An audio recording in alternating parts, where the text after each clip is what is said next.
Bueno, comenzamos con la clase introductoria a flujo externo, el módulo C de la materia, que va a estar muy relacionado al módulo de balances diferenciales, ¿sí? Y que es otra aplicación diferente a la del flujo interno, ¿sí? Cuando digo que es una aplicación diferente me refiero a que se aplica este tipo de metodología que vamos a ver hoy en contextos distintos a lo que puede ser piping, ¿no? Como un ejemplo típico de flujo interno. Pero no tenemos que perder de vista que las dos aplicaciones están basadas fuertemente en lo que vimos de balances diferenciales para calcular campos de velocidades en un flujo, ¿no? Entonces, vamos a repasar un poquito esto de los flujos irrotacionales y los flujos viscosos, ¿no? Y la aproximación de capa límite, en particular en los contextos de flujos externos, ¿sí? Vamos a retomar esto de análisis dimensional, en realidad lo vimos en la parte de balances diferenciales, pero se torna más relevante con flujos externos, ¿sí? Porque con flujos internos, si bien existe la semejanza y son relevantes los números dimensionales, no aparece esta cuestión de tener que modelar tal vez a escala, ¿no? Eso es algo mucho más común en flujos externos. Y otro aspecto de flujos externos que tal vez es más visual es la turbulencia, ¿no? O sea, el flujo interno, ya deben haber charlado de la experiencia de Reynolds, ¿sí? Esto del tubo transparente con la inyección de tinta y que se ve la formación de vórtices y el comportamiento caótico. Bueno, eso en el flujo externo también ocurre, ¿sí? Y vamos a tratar de analizarlo en ese contexto. Entonces, a reflexionar, cuestiones que ya tal vez venimos de cierta forma trabajando. ¿Cuáles son las ecuaciones que definen totalmente un problema de flujo? Esto ya lo vimos en módulo 4. A ver si alguno se anima a responder. Continuidad, momento lineal y la energía. Los balances, ¿no? Bien, bien. Y continuidad es balance de masa, ¿no? O sea, balances, masa, momento y energía. ¿Eso solo alcanza para definir totalmente un problema de flujo? ¿No se necesitan las ecuaciones de estado también? Perfecto. Tenemos que tener información de cómo se comporta el fluido en particular, ¿no? Por ejemplo, nosotros estamos acostumbrados a flujos incompresibles, entonces decimos la densidad es constante, ¿sí? ¿Alguna otra hipótesis que usáramos para de las ecuaciones generales llegar a algo que se pueda resolver? ¿No necesitamos las condiciones de contorno también? Establecerlas. Sí, también. Si tenemos las ecuaciones, pero no las condiciones de contorno, entonces nuestro problema no está bien definido, ¿no? O sea que un problema que se pueda resolver tiene que tener condiciones de contorno. Pero hay una hipótesis más que nos está faltando. La temperatura, entonces ahí tenemos viscosidad constante. Bien, ahí esa es una cuestión. Ojo porque la viscosidad puede ser variable aunque la temperatura sea constante, ¿no? Pero ahí hay dos hipótesis que mencionó, no sé quién lo dijo. ¿Quién fue el que dijo la temperatura constante? Franco, bien. O sea, la hipótesis de isotérmico, ¿sí? Hace que le resta un poco de importancia a la ecuación de energía, al menos de la transferencia de calor. Pero esto de la viscosidad, o sea, tenemos que tener relaciones constitutivas para los esfuerzos viscosos, ¿no? O sea, tenemos que decir el fluido es newtoniano. Estamos acostumbrados a que así sea porque el aire es newtoniano, el agua es newtoniano, entonces, o se comportan de forma newtoniana en general, y por lo tanto, entonces decimos, bueno, la viscosidad se comporta con la ley de Newton.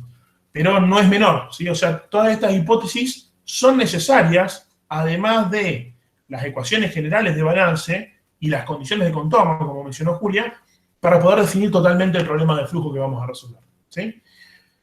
Números adimensionales, ya hablamos de semejanza dimensional, hablamos de estos grupos adimensionales como el número de Reynolds, vamos a profundizar un poquito de eso. Flujo potencial, ¿quién me dice las hipótesis de flujo potencial?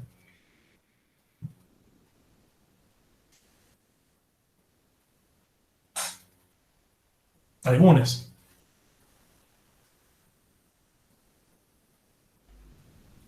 El rotor sea igual a 0. Era una. Bien, flujo irrotacional. Esa era una, perfecto. ¿Qué más?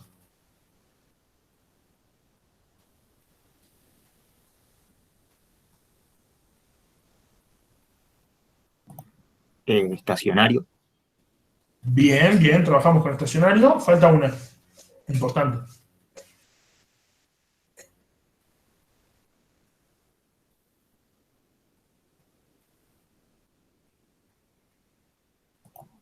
la viscosidad la estaríamos tomando constante también. Constante igual a cero, ¿no? Porque hablamos de flujo irrotacional. ¿Qué pasa con la densidad? Incompresible. Ahí está, ¿sí? Entonces, incompresible, irrotacional y estacionario, ¿sí? Esas son las hipótesis de flujo potencial. La diferencia con el flujo viscoso son justamente que el flujo viscoso tiene una vorticidad, ¿sí? Es rotacional. Y por eso nos sirve el modelo de capa límite, ¿no? Para representar esa región donde el flujo es viscoso o donde la viscosidad tiene efectos significativos, nos viene bien la aproximación de capa límite. Y acá ya empezamos con cuestiones de flujo externo, ¿no? Fuerzas de arrastre y de elevación. Vamos a ver qué son las fuerzas de arrastre y de elevación. Vamos a ver qué es la turbulencia, ya algo sabemos, vamos a profundizar. Y lo que sí tal vez no vimos mucho es cómo se analizan los flujos turbulentos, ¿no? O sea, si tenemos algo que es caótico, ¿cómo lo vamos a estudiar? ¿Bien? Sigo entonces con este repaso de las cosas que ya charlamos hasta recién. Estos son los tres balances de masa, momento lineal y energía en términos generales. Entonces acá no sabemos muy bien si la densidad es constante o no. No sabemos cómo se comporta este tensor tau de los esfuerzos, o sea, las fuerzas de contacto, ¿sí? Tampoco tenemos una ley para la transferencia de calor. Acá normalmente estamos acostumbrados a decir, bueno, el calor se conduce con la ley de Fourier, la viscosidad define el tensor de esfuerzo de corte en función de la ley de Newton, trabajamos con densidad constante e incompresible. Todas esas hipótesis hacen falta y también la geometría que va a definir cuáles son las paredes por las cuales el fluido no puede circular, o sea, las condiciones de contorno, ¿no? Justamente, entonces, lo que decía, las ecuaciones generales, las relaciones constitutivas, ¿sí?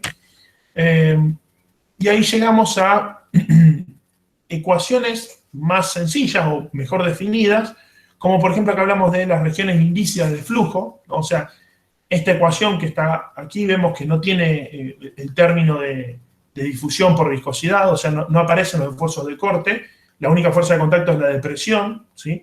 Que acá tiene P' porque incluye también la gravedad, y esta ecuación dice que es la ecuación de Euler, ¿sí?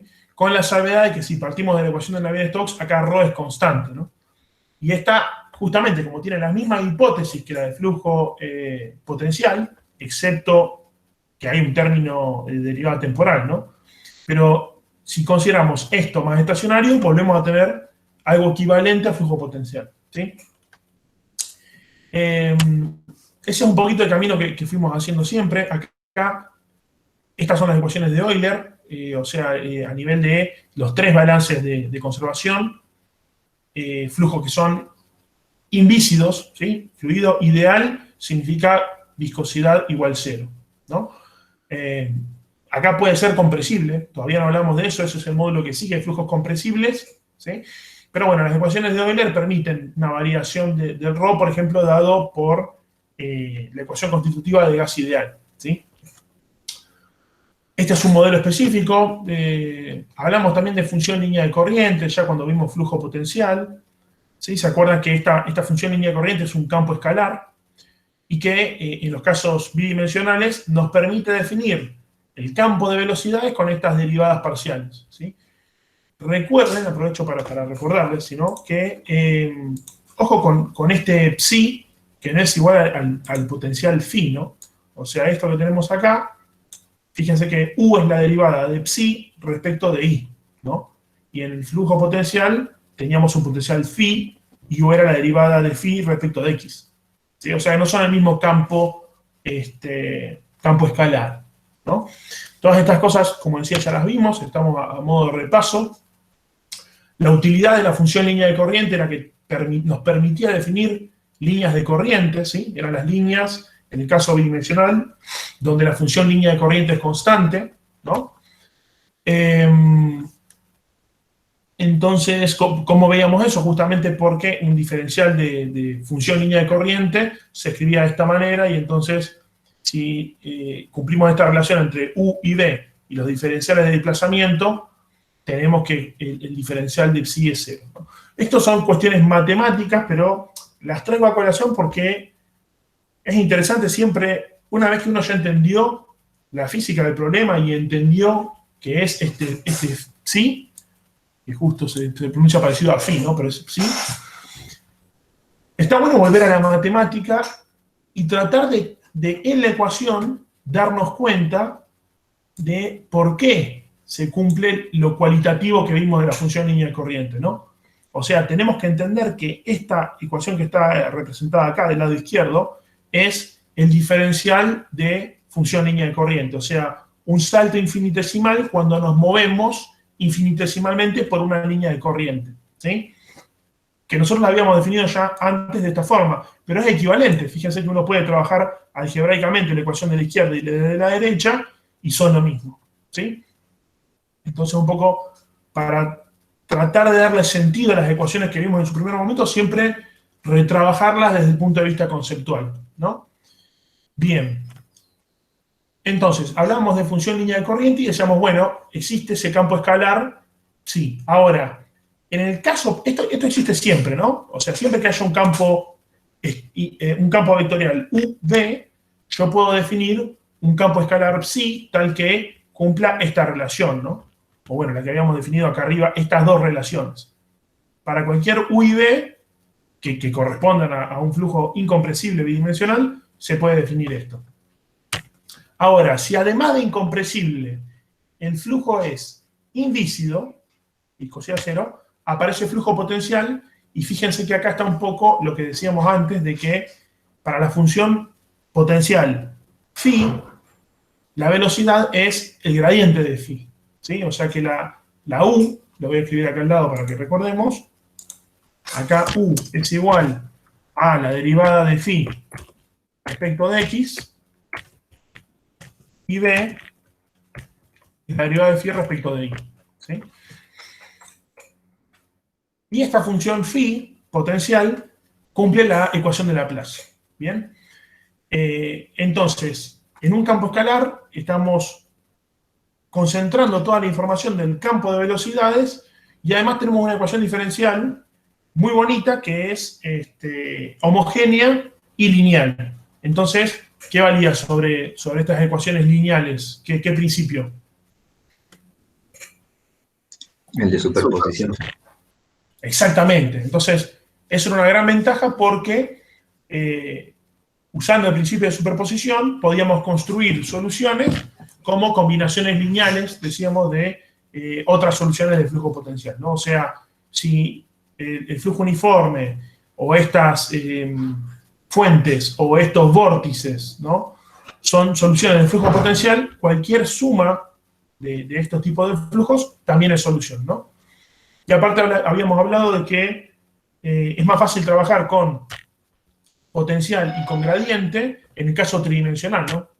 Porque en la ecuación de Laplace lo único que aparece es un término extra que es la derivada segunda de phi respecto de z dos veces, ¿sí?, sumado. Y bueno, también se cumple que es lineal, que vale la superposición de efectos, también es una ecuación homogénea, ¿sí?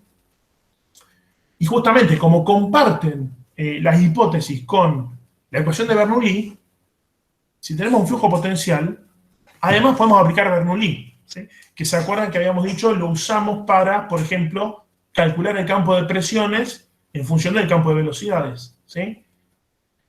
Fíjense cómo todas esas cosas que fuimos viendo ya en clases anteriores las estamos agrupando y les vamos dando sentido con las conexiones entre sí, ¿no?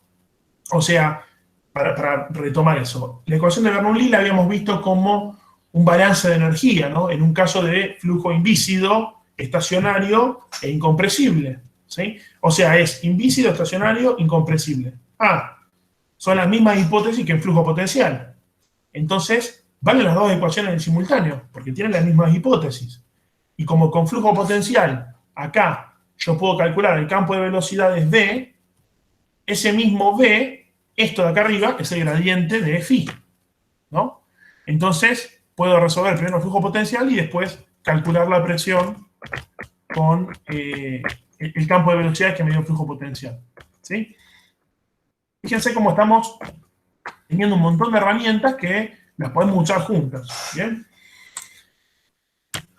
Bien, entonces, ya acá vamos a empezar a meternos en el flujo externo, ¿sí? ¿Por qué? Porque justamente antes de arrancar la clase formal, habíamos hablado esto de que, por ejemplo, en el flujo alrededor de un avión, hay regiones lejos del avión que se comportan de forma casi indícita, ¿no? Como en este caso, que estamos viendo el flujo potencial, ya vamos a ver que alrededor de una esfera no es muy realista este flujo potencial, por ejemplo, justo acá en esta región, voy a marcar. En esta región, o en esta región, el flujo potencial no se aproxima muy bien a la realidad, ¿no? Decimos que es un mal modelo que no es preciso en esas regiones. Ahora, acá lejos, mira, me voy hasta más lejos que el dibujo, ¿sí? En la región lejana, y no aparecen esfuerzos viscosos porque no hay un sólido que aplique la condición de no deslizamiento, no tenemos esa condición de contorno, y entonces en esta región, si veníamos de un flujo que era uniforme, U igual constante, que es solución de la ecuación de Laplace, entonces acá va a haber más o menos flujo potencial, ¿no? En esa región lejana va a ser un modelo relativamente bueno, ¿sí? Y simple, entonces está bueno porque podemos resolver. Con lo cual, lo que vamos a ver, demasiado, voy a volver para atrás, claro. O sea, en la región lejana podríamos usar este tipo de modelos que son fáciles de calcular, pero, como les decía, voy a borrar esto, en las dos regiones que quedan marcadas acá, no tenemos una buena aproximación, ¿sí? Entonces tenemos que complementar el modelo de flujo potencial con algo más que nos dé mejores resultados en la región cercana a los sólidos, ¿sí? A la pared. Y ahí aparece el modelo completo, ¿no? O sea, cuando consideramos este término específico, que es muy importante, ¿sí? Que es justamente el término de esfuerzos viscosos, ¿no? O sea, cerca de las paredes sólidas, como tenemos la condición de no deslizamiento, y los fluidos son viscosos, o sea, este término, la mu, no es cero, como habíamos considerado en las hipótesis de flujo potencial. Entonces, en las regiones cercanas a los sólidos aparece una región del flujo afectada por viscosidad, ¿sí? Que es lo que ya vimos también en el módulo 4 como capa límite, ¿no? Y que también aparece en flujos internos. O sea, en las paredes de un caño, como ese caño es un sólido y aplica condiciones de no deslizamiento, también se desarrollan regiones afectadas por los esfuerzos viscosos, ¿no? Por eso esta ecuación, que es el balance de momento lineal para un fluido incompresible y newtoniano, como dice acá, incompresible newtoniano, ojo que tenemos variación con el tiempo, ¿no? O sea, esto ya no es estacionario tampoco, podría serlo, pero es más general, ¿sí? Entonces, el flujo incompresible newtoniano tiene una ecuación de momento lineal que es esta, la de Navier-Stokes, y ahí sí aparece el término viscoso. Entonces, en las regiones cercanas a los sólidos lo vamos a tener que tener en cuenta. Acá está justamente los tres balances, masa, momento lineal y energía. Ya habíamos dicho que si consideramos un flujo isotérmico, esto puede no interesarnos tanto, ¿sí? Nos concentramos en las dos primeras. Y entonces, ¿qué pasa? Si estábamos considerando flujo estacionario antes para flujo potencial, no podemos hacer lo mismo con Navier-Stokes. O sea, si yo considero flujo estacionario en esta ecuación de momento lineal, este término en realidad ya hemos visto que se descompone en dos, ¿no? Así está escrito de forma lagrangiana, que sería la dB respecto de t más la d por gradiente, perdón que no tengo una notación matemática usual, pero me parece que se entiende cuando les escribo de que tenemos lo que ya habíamos visto, ¿no? El término que le llamábamos local y el término convectivo, ¿sí? ¿Se acuerdan de esto?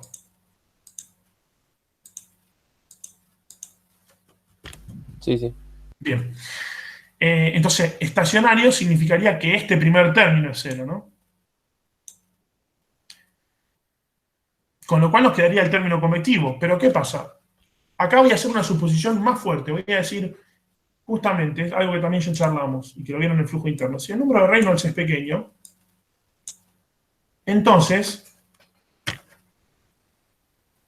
este término también se va. ¿Por qué? Porque justamente dijimos el Reynolds es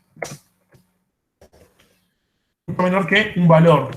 Nosotros para que vaya el flujo de Stokes decíamos mucho menor que 1, ¿no? Pero ya vieron que en el caso, por ejemplo, de flujo interno, los tubos, con un Reynolds menor que 100 también andaba esta aproximación. Este modelo es de lo que se llama flujo Stokes, ¿no? O sea, fíjense que le sacamos de la parte de Navier. En realidad, lo que estamos despreciando son los términos convectivos, los términos inerciales. Ya habíamos hablado de eso, de que el número de Reynolds es términos inerciales sobre términos viscosos. Y lo que tiene de bueno esta ecuación es que fíjense, ¿qué aparece acá a la derecha? ¿Cómo se llama ese operador matemático en habla al cuadrado? Laplaciano. Exactamente, ¿sí? Aparece un laplaciano de la velocidad, o sea que para cada una de las componentes de velocidad tenemos una ecuación que es parecida a la de Laplace, es la ecuación de Poisson, que en realidad se llama así a la ecuación de Laplace, que no es homogénea, ¿sí? Entonces, tenemos la ecuación de Poisson para cada una de las componentes de velocidad, ¿no? Que va a ser igual, o sea, ese laplaciano va a ser igual a el gradiente de presiones dividido mu, ¿no? Acá en el gradiente de presiones de vuelta considera también la presión hidrostática, ¿no? O sea, tiene metido adentro este término de fuerzas de volumen. Entonces, ¿qué tiene de bueno esto? Que es una ecuación lineal de vuelta con todas derivadas segundas y que también la podemos resolver analíticamente, ¿sí? Y acá ya empezamos con flujo externo, con este caso sencillo, que es el flujo alrededor de una esfera, ¿no? ¿Qué hipótesis tiene el flujo de Stokes? Decimos que el flujo es estacionario, incompresible y newtoniano, pero además que los esfuerzos viscosos son elevados o que los esfuerzos inerciales son despreciables, ¿no? Y en ese contexto podemos calcular analíticamente las componentes de velocidad. Acá está hecho con coordenadas esféricas, ¿sí? Fíjense, el radio y el teta en este caso sería algo de este estilo, ¿no? O sea, tenemos la componente radial de velocidad y la componente tangencial, ¿sí? También habría una componente en el sentido perpendicular al pizarrón, ¿no? Que sería el ángulo azimutal, pero esa componente la despreciamos por una cuestión de simetría, ¿no? Tenemos simetría esférica, ¿no? Y fíjense que entonces lo que yo les decía, considerando esta presión que es la dinámica más la hidrostática, ¿sí? Porque la única fuerza del cuerpo es la gravedad, supongamos. Tenemos la ecuación de Laplace, y esa ecuación de Laplace tiene esta resolución en coordenadas cilíndricas. Y estos términos están marcados en rojo porque si uno resuelve, en lugar de resolver la ecuación de Poisson para la velocidad con flujo de Stokes, si uno resolviese la ecuación de flujo potencial, la solución sería lo que está en negro, ¿sí? O sea, esto de acá hasta acá, eso es potencial. Y esto que está acá, vamos a borrar eso.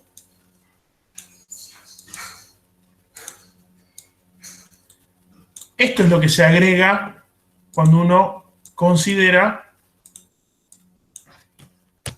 Stokes, o sea, viscosidad. O sea, ¿qué cosa? Parece ahora que antes no teníamos con el flujo potencial.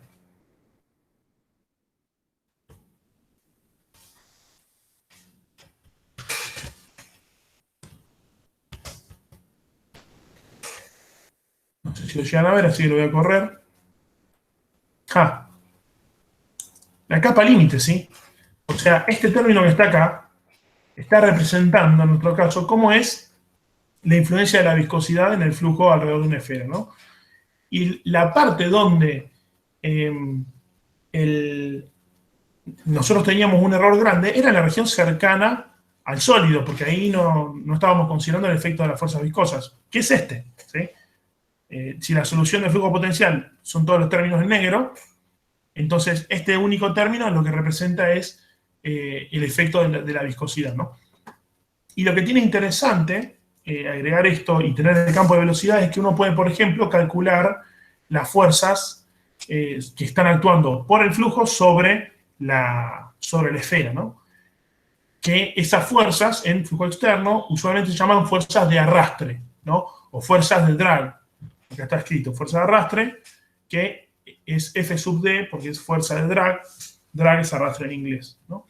Entonces, para el caso particular del flujo Stokes, o sea, un flujo muy viscoso alrededor de una esfera, esa fuerza, que es la integral sobre la superficie de los esfuerzos de corte, esa fuerza es 3pi mu, la velocidad relativa entre el flujo y la esfera, y el diámetro.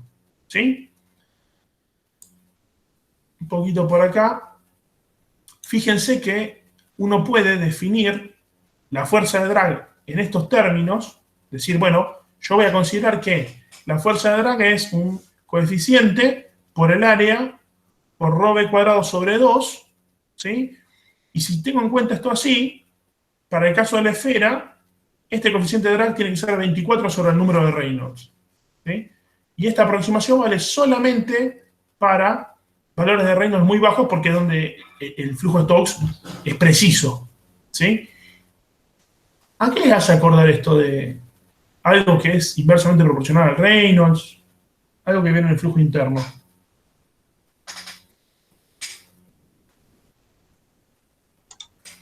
Cuando era laminar, era 64 sobre Reynolds, ¿no era el...? Exactamente. ¿Qué cosa era 64 sobre Reynolds? Un factor era. Uh-huh. Un factor de rozamiento con el tubo o algo de eso. Se suele llamar factor de fricción, ¿sí? O el coeficiente de Darcy, porque es ese término F, que es el coeficiente que nos permite calcular la pérdida de carga, ¿sí? En función de la energía cinética que tiene el flujo. Es muy parecido a esto, ¿no? O sea, hablamos de un DH igual a... ojo que D acá no es de diferencial, ¿no? Es una pérdida de carga. En general le ponían HF, ¿no?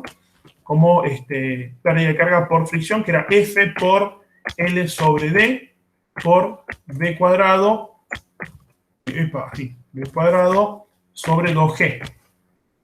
¿Sí? O sea, si en lugar de considerar una pérdida de carga, o sea, de altura, considerásemos una pérdida de presión, entonces tendríamos que sacar este G y tendríamos que multiplicar por ρ. ¿Sí? Y de nuevo, perdonen que no esté la notación igual, pero fíjense que ρ por B cuadrado sobre 2. ρ por B cuadrado sobre 2, ¿no? CD por A, F por L sobre D. ¿Sí? Y para los casos de flujo laminar, donde podemos obtener una solución analítica, ¿sí? En esos casos está bueno que llegamos a una expresión analítica también de los coeficientes. En el caso de flujo interno, este F era 64 sobre el número de Reynolds, y en el caso de flujo externo para la esfera era 24 sobre el número de Reynolds, ¿sí? Ojo, en el caso de flujo interno, para un conducto lleno del fluido, que sea circular, ¿no? Que con un flujo laminar, acá pasa lo mismo, ¿no? Como el Reynolds es muy bajo, ya empezamos a hablar de turbulencia ya ahora, este flujo va a ser laminar porque el Reynolds es mucho menor que 1, ¿sí? O menor que 1. ¿Se entiende hasta acá? ¿O qué entienden hasta acá, mejor dicho?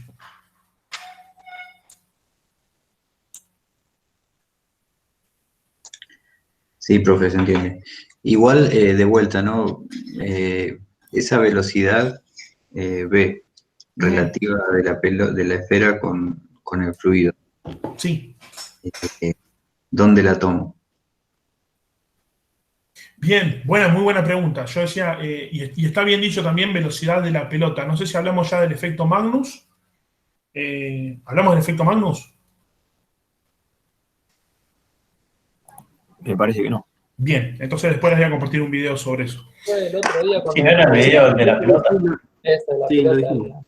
Claro, el efecto Magnus, claro, cuando hablamos del partido Argentina-Bolivia, que en altura la pelota dobla menos, justamente, esta v es velocidad relativa entre el aire, que se está moviendo, porque hay un viento a una cierta velocidad, y la velocidad de la pelota, ¿no? O sea, podríamos tener un caso en el cual la velocidad se está moviendo para allá, la pelota se está moviendo para allá con una velocidad, digamos, u, ¿sí? A ver. Bueno, estamos en problemas técnicos siempre, ¿no? Entonces, la velocidad que a mí me interesa no es esta v sola, sino que es v más u, porque son sentidos opuestos. En realidad siempre sería v menos u.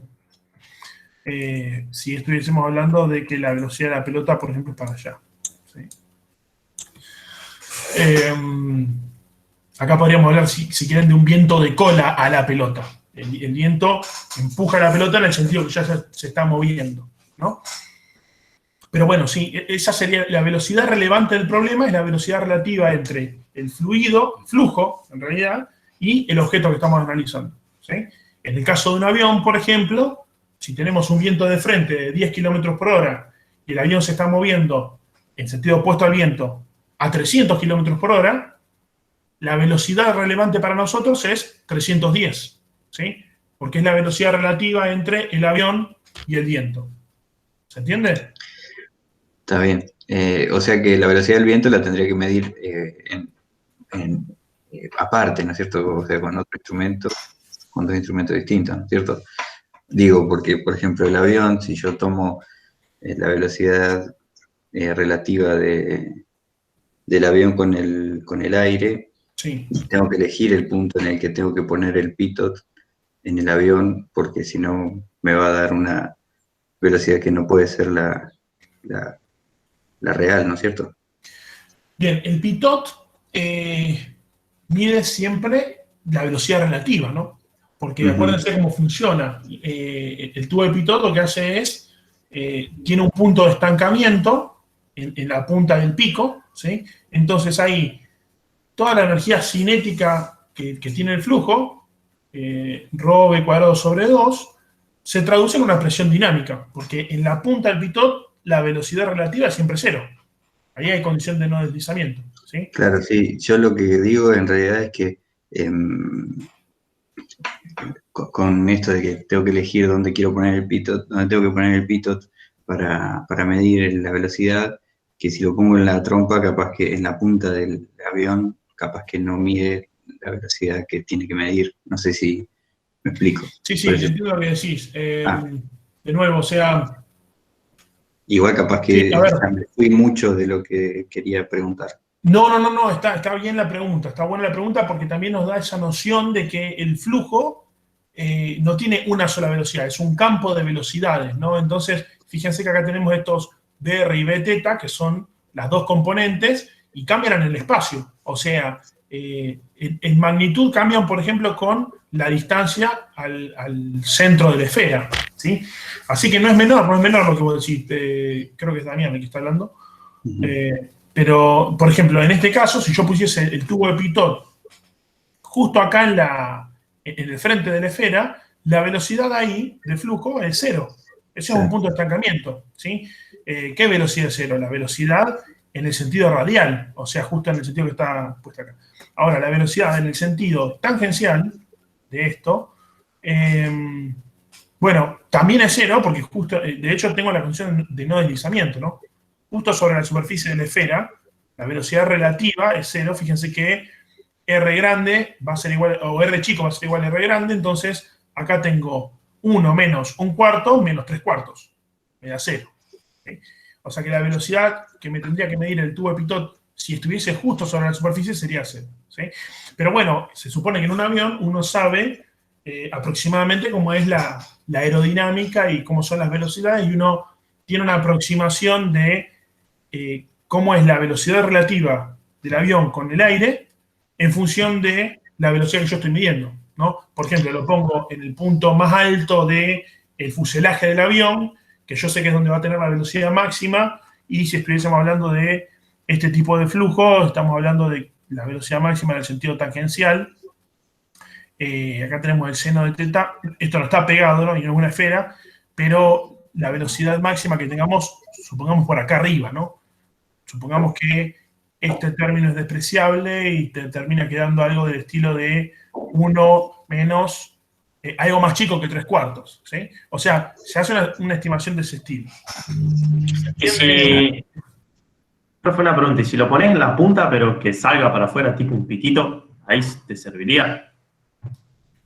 Lo que pasa es que recuerden que el pitot compara la presión de una punta, que es la que trata de generar el punto de estancamiento, con la presión en otro punto de la superficie, que esa sí es la presión, digamos, estática, ¿no? No es la presión dinámica. Ah, claro, está bien, sí. Está bien. ¿Sí? O sea, es siempre una presión diferencial la que estamos midiendo. Entonces, Profe. sí.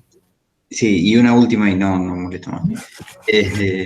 El pitot se pone lo suficientemente lejos de la carcasa del avión como para estar fuera de la capa límite o no. Claro, tendríamos que también tener en cuenta eso, ¿no? O sea, el tubo que tome la presión estática, ¿sí? O sea, sin generar el punto de estancamiento, tiene que estar en una región donde la velocidad no esté muy afectada por la capa límite del avión, ¿no?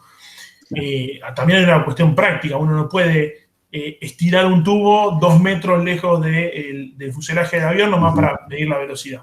Entonces se usará la aproximación de capa límite, de nuevo, para saber qué tanto más chica es, o qué coeficiente de proporción hay entre la velocidad externa a la capa límite y la velocidad en el lugar de la capa límite donde estoy midiendo. ¿Sí? Bien, seguimos entonces.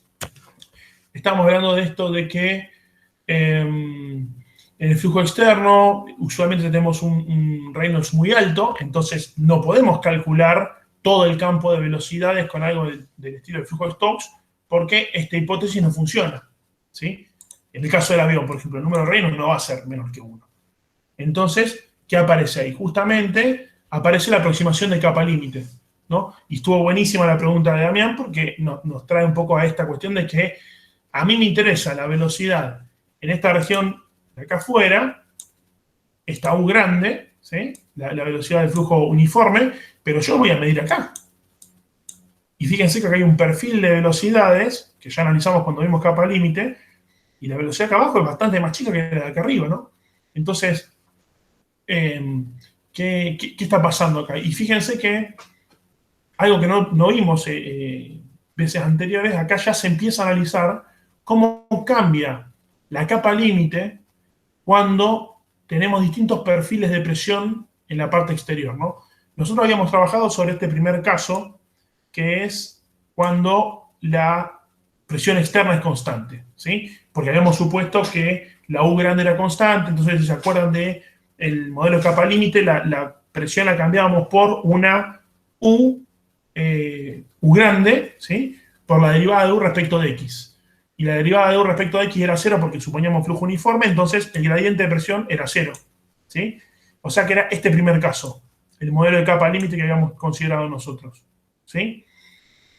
Puede pasar que no sea 0 el gradiente de presión externo, ¿bien?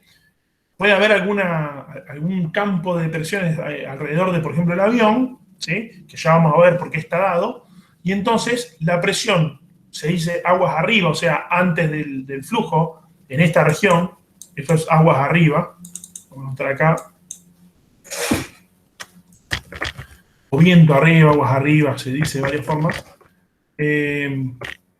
Puede pasar que la presión ahí sea más grande que en este primer caso, ¿sí? Que aguas abajo.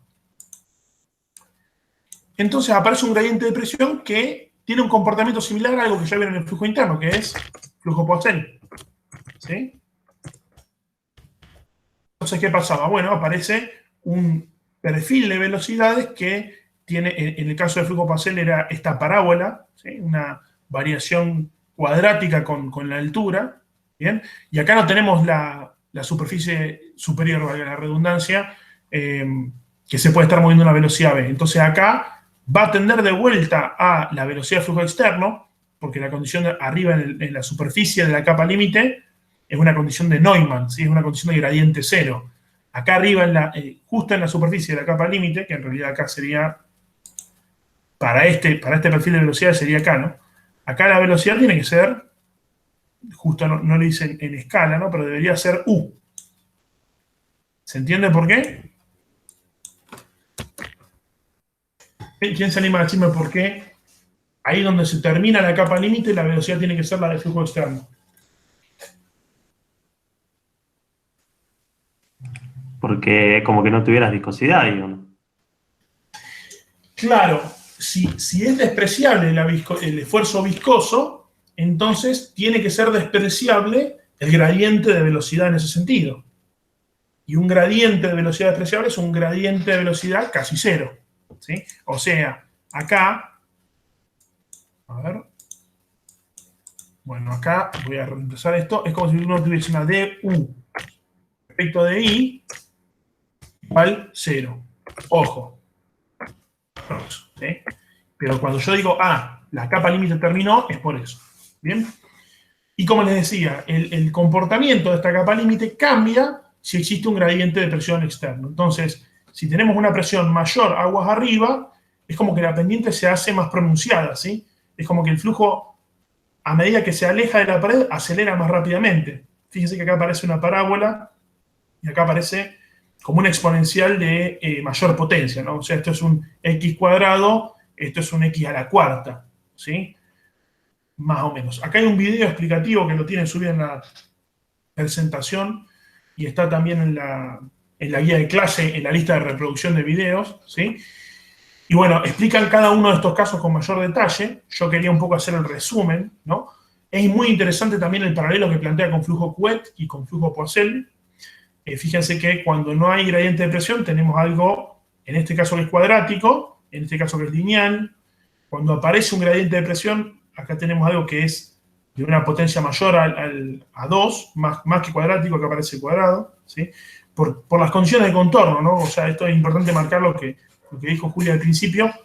Estamos hablando de las mismas ecuaciones, mismas hipótesis de propiedades, incompresible, newtoniano y demás, pero el campo de velocidades cambia porque cambió la condición de contorno, ¿sí?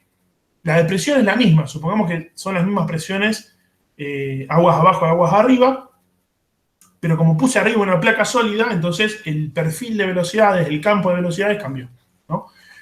Y me voy al último caso, que es el que resulta relevante también para entender mejor flujo externo y cómo en flujo externo aparece la turbulencia, que es donde aguas arriba tengo una presión menor que la presión aguas abajo, ¿sí?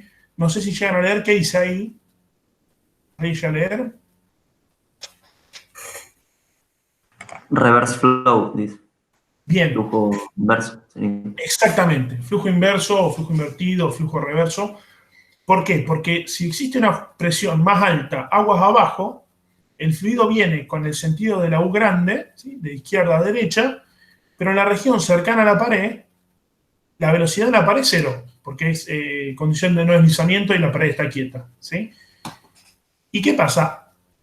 En la región bien cercana a la pared, actúan las fuerzas de presión, y como la presión es mayor a la derecha que a la izquierda, ¿hacia dónde apunta la fuerza de presión? O sea, la zona de menor presión. Exactamente, o sea, hacia la izquierda. O sea, en sentido opuesto a la velocidad del flujo. ¿Sí? ¿Se entendió? Sí. ¿Y dónde se daría un caso así? ¿Dónde son casos así? Ya vamos a ver. Se da un montón de veces. Se da en prácticamente todos los flujos externos. ¿Sí? Y hasta se da también en el flujo interno. Porque eso, la generación de una región de flujo inverso, lo que genera es lo que se llama el desprendimiento de la capa límite. ¿Sí? Y ahora vamos a ver. A ver. En este caso, por ejemplo, de placa plana, ¿qué ocurre? Primero, en realidad acá vamos viendo. Sí, bien. Tenemos la capa límite laminar, que va creciendo porque cada vez el punto de gradiente de velocidad nulo se va alejando de la pared, o sea, cada vez es más alta la región donde actúan los esfuerzos viscosos, ¿sí? Y en algún punto de esta capa límite que se va desarrollando, es como que va aumentando la altura de este perfil de velocidades, ¿sí? O de este perfil de velocidades, si uno tiene una presión más elevada, o puede también ocurrir de este perfil de velocidades, ¿no? Entonces, en alguno de estos puntos puede ocurrir que por la rugosidad de la superficie se genere un gradiente local de presiones que haga que la presión aguas abajo sea más alta que la de aguas arriba, ¿sí? En ese punto, fíjense, ¿qué pasa si yo...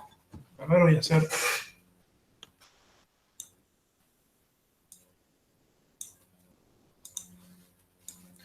Imagínense... A ver... Profe, esa diferencia de presión es por la pérdida de carga, digamos. Bien, o sea, sí, claro, hay una... En realidad ya habíamos visto que para el modelo de capa límite, la presión está dada por el flujo externo, ¿sí? Pero también hay variaciones de presión local en el caso real. O sea, capa límite es una aproximación, es un modelo, ¿sí? En la superficie de una pared tenemos una rugosidad. Esa rugosidad tiene una deformación, esa deformación genera variaciones de presión locales, ¿sí? Y puede ocurrir que esas variaciones de presión locales generen un gradiente de presión adverso, se dice, que es este caso donde la presión alta está aguas abajo, o sea, donde la fuerza de presión va en sentido opuesto a la velocidad del flujo externo, ¿sí? Y ahí ocurre esto del flujo inverso en la región cercana de la capa límite, o quiero decir, en la región cercana a la pared, ¿no? Que se suele llamar subcapa laminar o subcapa viscosa, acá está. Y hay algo interesante que es lo que genera otro fenómeno que se llama desprendimiento de capa límite, ¿sí? Ya vamos a ver un montón de ejemplos de esto, así que voy a tratar de explicarlo en este momento. Fíjense, ¿qué pasa si, imagínense que esto fuese la misma pared, ¿bien? Entonces, acá el flujo viene hacia acá, y el flujo acá viene al revés, ¿sí? ¿Cómo en este volumen de control que está acá, cómo es la velocidad en la tapa superior? Balances integrales. ¿Puede salir el flujo que entró por los dos lados para abajo? Se chocan, digamos, y se va para arriba. Exactamente, hay un flujo hacia arriba, ¿sí? Este flujo hacia arriba es lo que genera el desprendimiento de la capa límite. O sea, en alguna región por acá hay un lugar donde se da este choque del flujo de capa límite que mantiene el flujo externo y de un flujo reverso, un flujo inverso, por el gradiente de presión, también se llama gradiente de presión adverso, ¿sí? Y en esa región se desprende el flujo de la región cercana a la pared y empiezan a aparecer estos vórtices, ¿no? Fíjense cómo en esta representación de la capa límite el flujo viene ordenado, laminar, y acá empiezan a generarse estos vórtices, ¿sí? En lo que se llama región de transición. Y si el Reynolds es suficientemente alto y el flujo tiene suficiente energía cinética, esos vórtices van creciendo, van generando un comportamiento cada vez más caótico, ¿sí? Y aparece la capa límite turbulenta. ¿Bien? Eso se puede dar en una placa plana larga, donde la rugosidad genera esos gradientes de presión adversos, ¿sí? Y en ese caso vamos a tener... A ver... Justamente se muestra esta progresión como si fuese la misma capa límite. No están a escala las regiones, ¿sí? Vamos a ver ya cuáles son los números de Reynolds basados en el X, o sea, un Reynolds que se escribe así. Uno puede hablar del Reynolds X, que sea igual a la velocidad por X sobre la viscosidad nu, ¿no? La viscosidad cinemática. Entonces, fíjense que a medida que uno se va moviendo en la capa límite, el Reynolds X aumenta. Porque acá tengo un X chiquito, entonces acá es todo laminar, laminar, laminar. Acá aparece un número de Reynolds X más alto, entonces hay más energía cinética respecto a los esfuerzos de corte, entonces aparecen comportamientos de transición, aparece este desprendimiento de capa límite, ¿sí? Y a medida que nos vamos alejando de este origen, el número de Reynolds X es cada vez más alto, entonces localmente en esta región los efectos inerciales son mucho mayores que los esfuerzos viscosos, ¿sí? A pesar de que estamos dentro de la capa límite. ¿Bien? O sea, esto no es flujo Stokes, esto es flujo que hay que resolver con la vía de Stokes porque el término inercial es importante, ¿sí? Y esto que está escrito acá arriba, este CFX, es algo parecido al coeficiente de drag de la esfera, ¿sí? Es como un coeficiente que mide el esfuerzo de corte sobre la pared, ¿sí? Todos estos conceptos que ahora condensé en esta diapositiva recontra cargada de información es lo que vamos a seguir viendo a partir de ahora en esta clase, ¿sí? O sea, vamos a seguir dándole vueltas a estos conceptos. Así que me paran, me van preguntando lo que les parece. Sí. Profe. No, yo te quería hacer una pregunta justo, pero Sí. termina. Perfecto, no. Dale, viene la pregunta. Que yo no termino de entender bien por qué se da de esa forma la diferencia de presión en el sentido del flujo, porque yo lo relaciono, seguramente Sí. mal, con el flujo interno, en donde en el flujo interno, o sea, la presión me disminuye a medida que yo me muevo en la dirección X, por así decirlo, producto Sí. de la fuerza de roce, ¿no? Por las pérdidas. Entonces yo acá lo trato de relacionar de esa forma, entonces debería tener una presión menor a medida que me desplazo, en este caso, hacia la derecha, pero es al revés, o sea, Bien, me aumenta la presión. bien. Habíamos dicho que en la aproximación de capa límite considerábamos que la presión dependía del flujo externo, ¿sí? Entonces, en este caso, tenemos una placa plana y podemos suponer que la presión afuera es homogénea y es constante, ¿sí? Yo ya te había dicho que por la rugosidad se pueden generar gradientes de presión locales, pero eso está fuera del modelo. Vamos a un caso en el cual, por la geometría de la superficie, ¿sí? Supongamos que esto fuese la superficie de una esfera, como el caso de acá, ¿bien? O algún caso que habíamos visto flujo potencial. A ver, acá. Entonces, me voy a copiar esto. Uy, qué bien. Acá. O sea, esto es mucho más puntual, digamos, más muchísimo a menor escala, digamos. Es ahí, digamos, estás como evaluando cada cresta y cada valle de la superficie, ¿o no? Bien. O sea, acá arriba, Franco, en el caso de la placa plana, lo que pasa es que la placa no es perfectamente plana. Entonces, como dijiste vos, a nivel local, muy pequeño del grado de la rugosidad, ahí yo tengo variaciones de presión de este estilo de acá abajo. Y donde se me genera el desprendimiento de Claro, capa límite. ahí te pasa como tenés la esfera, claro, está bien, creo que ahora entendí. O sea, es como Bien. mucho más puntual, no tiene nada que ver con el flujo interno. O sea. Ojo, en el flujo interno pasa lo mismo. En el flujo interno, cuando vos ya vieron longitud de desarrollo en flujo interno, o sea, vieron que si uno considera que tiene flujo uniforme en la entrada de un caño, se va desarrollando la capa límite hasta que las capas límite de todos los conductos se chocan y generan lo que se dice el flujo desarrollado, ¿sí? Donde toda la región del flujo interno está afectada por la viscosidad. Es como que es todo capa límite adentro. ¿Eso lo vieron? Sí, en 10 diámetros más o menos. En 10 diámetros más o menos, claro. Depende de cuál sea el número de Reynolds, porque va a depender de qué tan rápido crezca esta capa límite, ¿sí? En el caso del flujo interno. O sea, si la capa límite tiene una pendiente mucho más pronunciada, acá no se está viendo, acá yo estoy tomando un perfil de velocidades en una región, en esta vertical. Pero ese perfil de velocidades, si estamos en la longitud de desarrollo, a la izquierda va a ser distinto, ¿sí? Todavía se va a estar desarrollando. Por eso, si ustedes recuerdan, cuando resolvíamos el flujo entre placas, poníamos como hipótesis, decíamos, el flujo está desarrollado. O sea, la derivada de la velocidad respecto de X es 0, ¿sí? Eso solamente pasa cuando estamos desarrollando la capa límite. Fíjense que acá, dentro de la capa límite, la velocidad cambia con el X, ¿sí? Y si estamos hablando de un flujo externo, no termina nunca porque la capa límite sigue siempre creciendo. ¿Bien? Entonces, vuelvo al ejemplo que le estaba dando a Franco, porque vino bien lo que él decía. Supongamos que tenemos una superficie que es perfectamente lisa. Entonces, la presión, vamos a suponer que depende solamente del flujo externo, ¿no? Y en ese caso, ¿no puede haber también un punto de separación? Sí, puede haberlo. ¿Por qué? Porque el campo de presiones, por ejemplo, alrededor de una esfera, aunque tomemos flujo potencial, lo que va a pasar es que la presión del lado derecho de esta región roja va a ser más alta que la presión en este punto de acá arriba. ¿Por qué? Porque la presión, ya habíamos visto cómo lo calculábamos con Bernoulli, decíamos la presión es igual a la presión en mi punto de referencia menos la diferencia de velocidad al cuadrado. ¿Sí?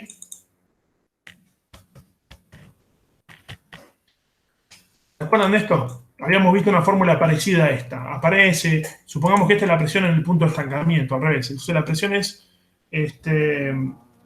sí, está bien, la presión es siempre la presión en el punto de estancamiento, yo le llamo 0, ¿sí? Menos la velocidad al cuadrado sobre 2. Porque si esto es invícido, vale Bernoulli, la energía se conserva, supongamos que es despreciable la fuerza de gravedad, ¿sí? Entonces, la presión en cualquier punto yo la puedo calcular así, como la presión en el punto de estancamiento menos lo que valga la velocidad en ese punto al cuadrado sobre 2. Acá me falta ρ, ¿no?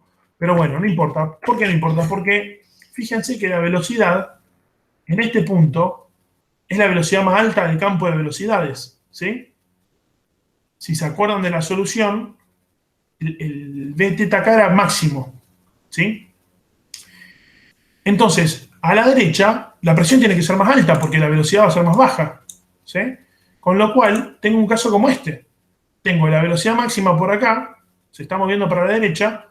Acá la velocidad es un poco más chica, en la región externa del flujo potencial, no dentro de la capa límite, ¿sí? Entonces, el gradiente de presión por flujo potencial tiene este sentido.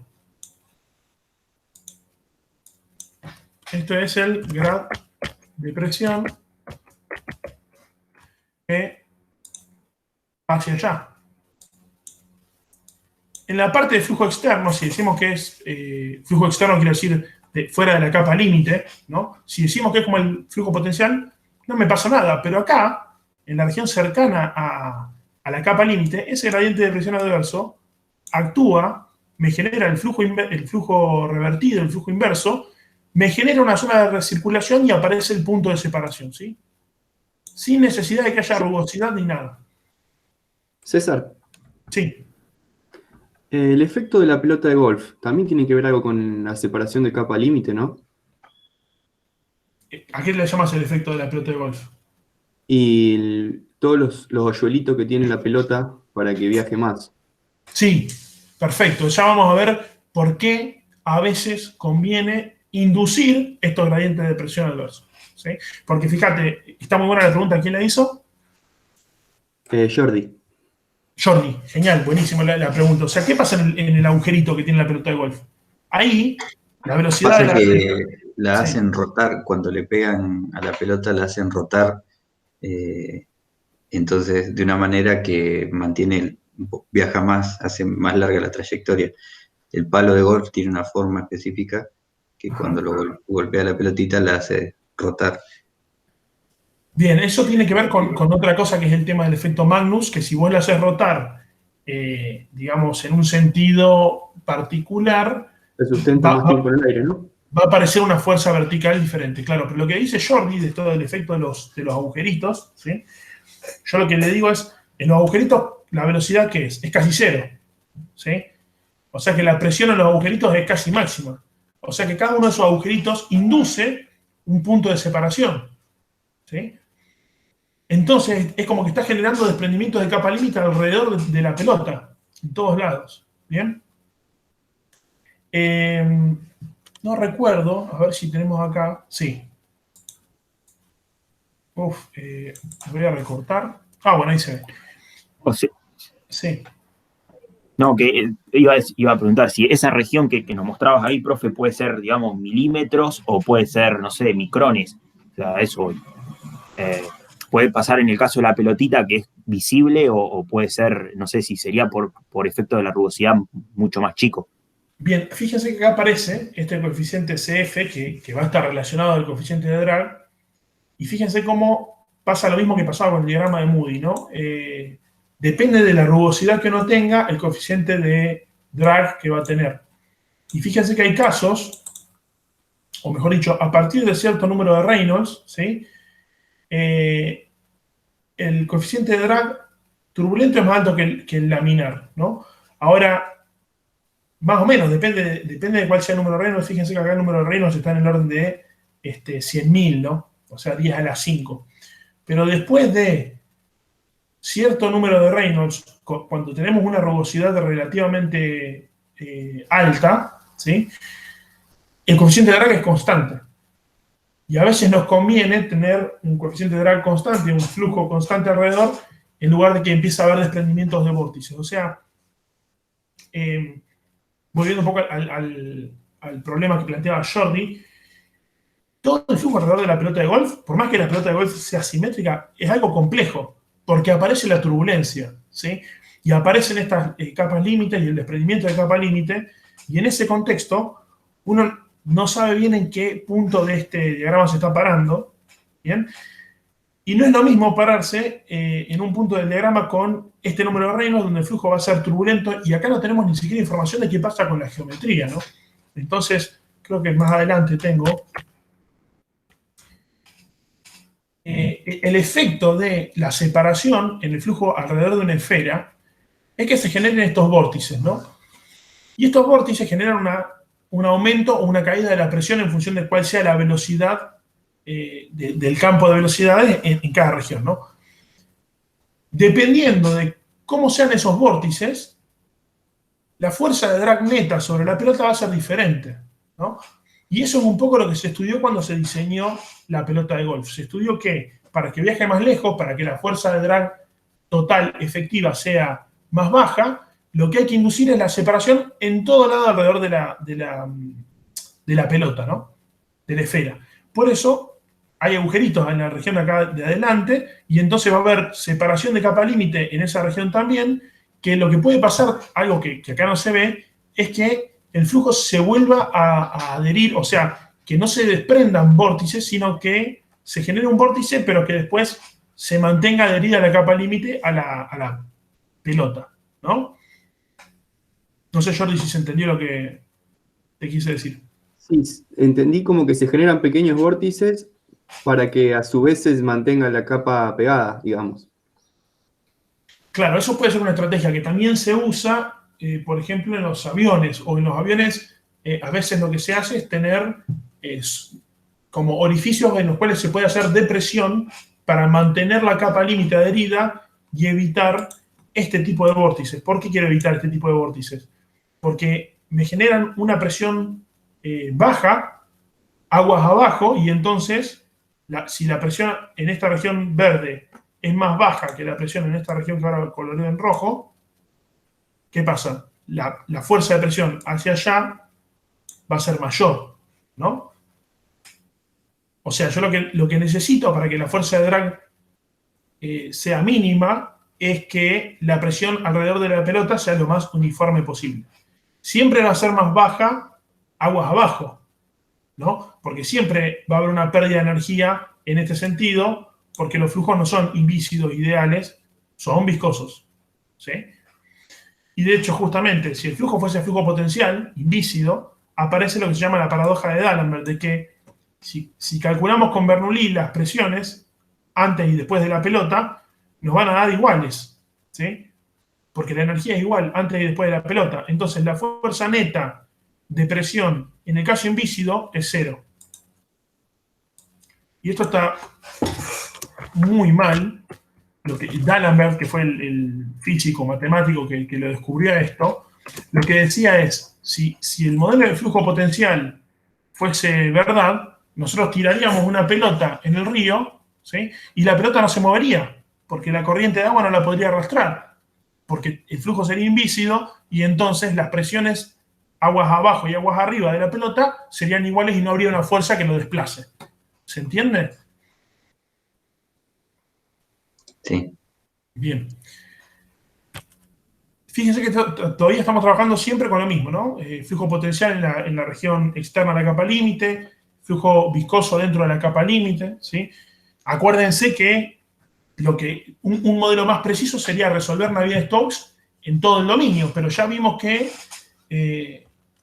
lo que pasa con los flujos reales es que aparece la turbulencia y es un fenómeno caótico y creo que ya lo hablamos de esto, pero si no lo traigo de vuelta a colación. Ustedes saben que existen los problemas del milenio, que son esos problemas de, no me acuerdo ahora qué academia de ciencias, es que tomó unos problemas que sugirió Poincaré, creo que fue Poincaré,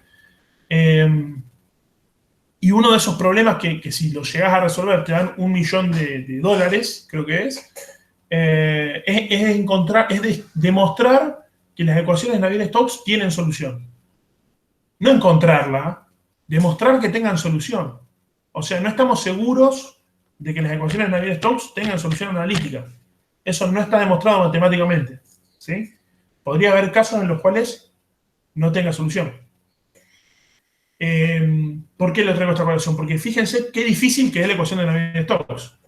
Solamente por tener un término temporal y un término no lineal. ¿Bien? Y por eso tenemos que usar aproximaciones como la aproximación de capa límite, que es un poco lo que venimos hablando hasta ahora, ¿sí? Con las ecuaciones de capa límite, que ya habíamos hablado en el módulo 4, ¿sí? Hay distintas formas de resolverlas, esas ecuaciones de capa límite. Esto es para una placa plana, la voy a traer de vuelta a colación. Me gusta este dibujo.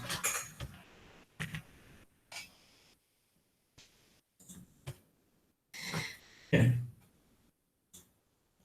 A ver si... Entonces, cuando uno considera los esfuerzos viscosos en la región cercana a la pared, a partir de la cual está la condición de no deslizamiento, ¿sí? Esa región afectada por la viscosidad se comporta de acuerdo a las ecuaciones de capa límite, que ya habíamos visto, habíamos tomado del White. Y cuando uno resuelve ese campo de velocidades, puede calcular distintos parámetros de resultado de esta capa límite. Este delta de X, por ejemplo, es la altura de la capa límite. Entre acá y acá. ¿Bien? Entonces, hay dos soluciones, una basada en análisis integral de von Karman y otra basada en análisis diferencial de Blasius, ¿sí? Y fíjense que son soluciones aproximadas de las ecuaciones de capa límite y difieren en un 10%, ¿sí? O sea, si usan la fórmula de Blasius, por ejemplo, acá les va a dar que el espesor de capa límite es, por decir una cosa, 10 centímetros, y si usan la solución de Blasius les va a dar que es 9.5, ¿no? O al revés, en realidad. Si con este les da 10, con Blasius les da 10, con von Karman les da 11 centímetros. ¿Bien? Y fíjense que depende este espesor de capa límite del X, o sea, está representando bien esto de que a medida que voy avanzando, la capa límite se va haciendo más ancha, ¿sí? Y acá hace como una relación lineal, pero ojo, no es lineal en realidad porque acá tenemos el número de Reynolds con el X, ¿no?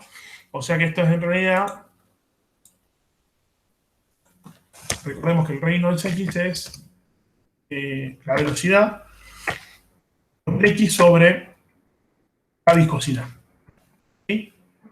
Con lo cual, el aumento del espesor de capa límite es proporcional a la raíz cuadrada de X, ¿sí?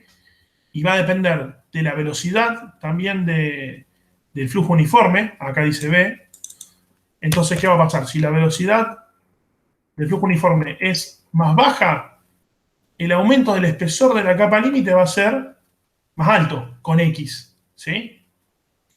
Y si la viscosidad es más alta, el aumento de espesor de capa límite va a ser también más alto, ¿no? Eso es el delta, espesor de capa límite. Este teta de X es otro espesor que es de la cantidad de momento de capa límite, ¿sí? Que nosotros no vamos a profundizar demasiado, pero pueden leerlo en el White, está bastante claro qué es lo que representa este teta, ¿sí?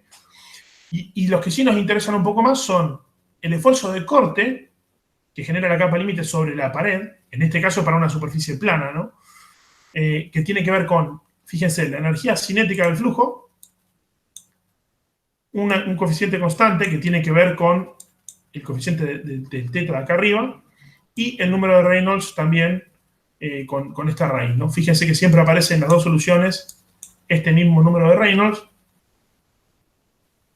y este tau, decíamos, es el esfuerzo de corte sobre la pared, y esta D es la fuerza de drag, ¿sí? Fíjense que acá esto tiene unidades de presión, o newton sobre metro cuadrado, y acá ya aparece la B y la X, entonces esto tiene unidades de fuerza, newton. ¿Bien?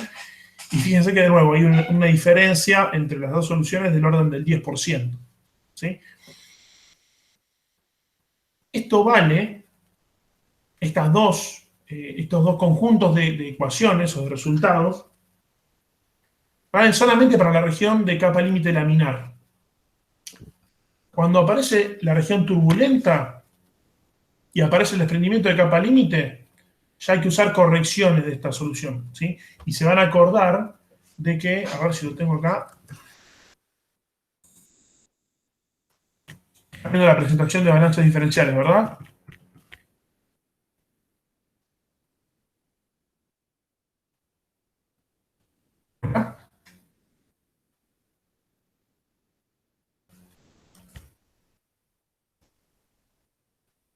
Hola, ¿me escuchan? Sí, profe, sí, perdón. ¿Se ven las ecuaciones de capa límite? Voy a tomar. A ver. Ahora, ahí sí. Ahí se ven. Bien. Déjenme que las...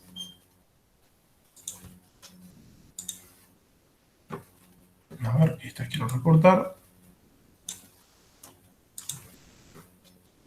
Bien. Entonces, como les decía, vamos a tomar esto de análisis diferencial de Blasius, ¿sí?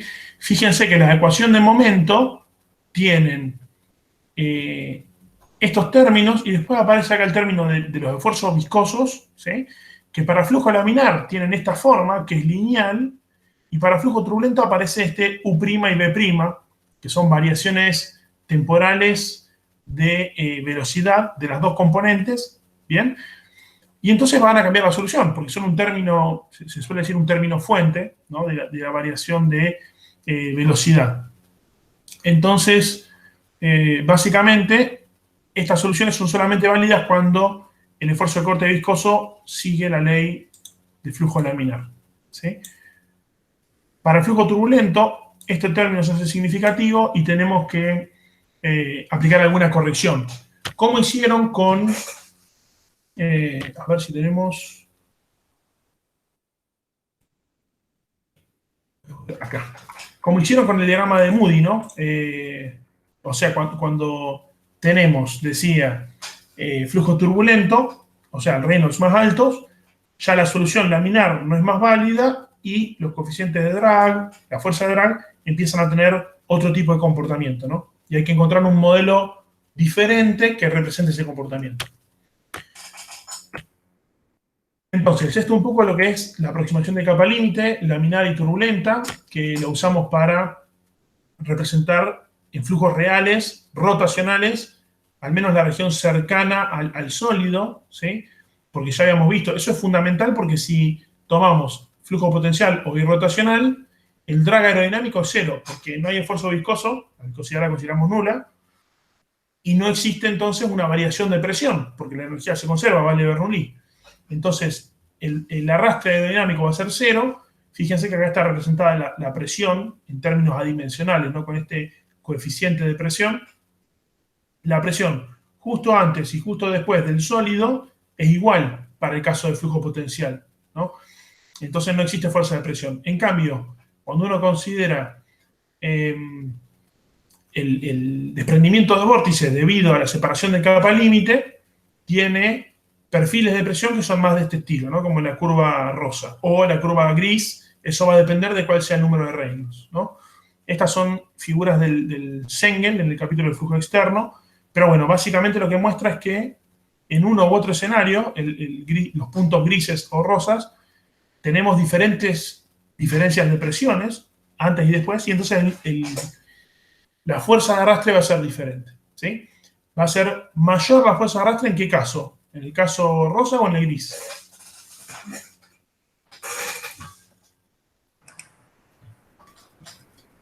La fuerza de arrastre va a ser mayor en el caso gris. ¿Sí? No, en el rosa porque hay mayor diferencia de presión, puede ser. Exactamente. El CP que representa la presión, en el caso rosa es aguas arriba 1, aguas abajo menos 1, ¿sí? O sea que va a ser prácticamente el doble la fuerza de arrastre por presión en el caso rosa, ¿sí? Bien. Y esto no vale solamente para piedras, pelotas, cosas esféricas, sino también, por ejemplo, para las alas de un avión o los vehículos, los autos. Fíjense que acá aparece este coeficiente de drag, que les voy a recordar acá, que la fuerza de drag es igual a el coeficiente de drag por ρ por v cuadrado sobre 2 por el área. Profe, Sí. el coeficiente de drag, ¿cómo está relacionado con el CX, el coeficiente aerodinámico? ¿Es lo mismo o hay alguna diferencia? ¿De dónde sacaste eso de CX? Lo he escuchado y lo he visto en algunos cursos y algunas cosas que he leído, sobre todo automovilismo. Muy bien. Entonces, el coeficiente de drag o de arrastre en general está relacionado a la fuerza en el sentido del desplazamiento del móvil, ¿sí? Si ese sentido es el eje X, entonces en lugar de decir FD, decimos FX. Con lo cual sí, es lo mismo si nuestro eje X está alineado con el movimiento del vehículo. ¿Sí? No lo había asociado con eso. Claro. No, es que todavía no lo había dicho, está muy buena la aclaración porque me hiciste marcarlo, ¿sí? Entonces, cuando uno habla acá del coeficiente de drag, se refiere a el coeficiente que define la fuerza de arrastre cuando el móvil se está moviendo en el sentido en el cual estamos considerando la velocidad, ¿no? La velocidad relativa a esta, ¿sí? Y vale justamente para automóviles, para aviones, ¿sí? Y muchas veces nos interesa no solamente el coeficiente de drag, de arrastre, sino que nos interesa también otro interesante, que es el de elevación, ¿sí? El de lift, se suele decir, que en este caso, fíjense que acá aparece drag, arrastre, lift, elevación. Estos más y menos marcan la distribución de presiones, ¿sí? Una aproximación, en realidad. Y entonces, si decimos que este es el eje X, decimos que este es el eje Y, entonces el FI va a ser, el CI por una área I, y de nuevo por ρ por v cuadrado sobre 2, ¿sí? Es como que el coeficiente y el área nos dan información sobre la geometría, ¿sí? Y el otro término es la energía cinética del flujo que está afectando el objeto, ¿sí?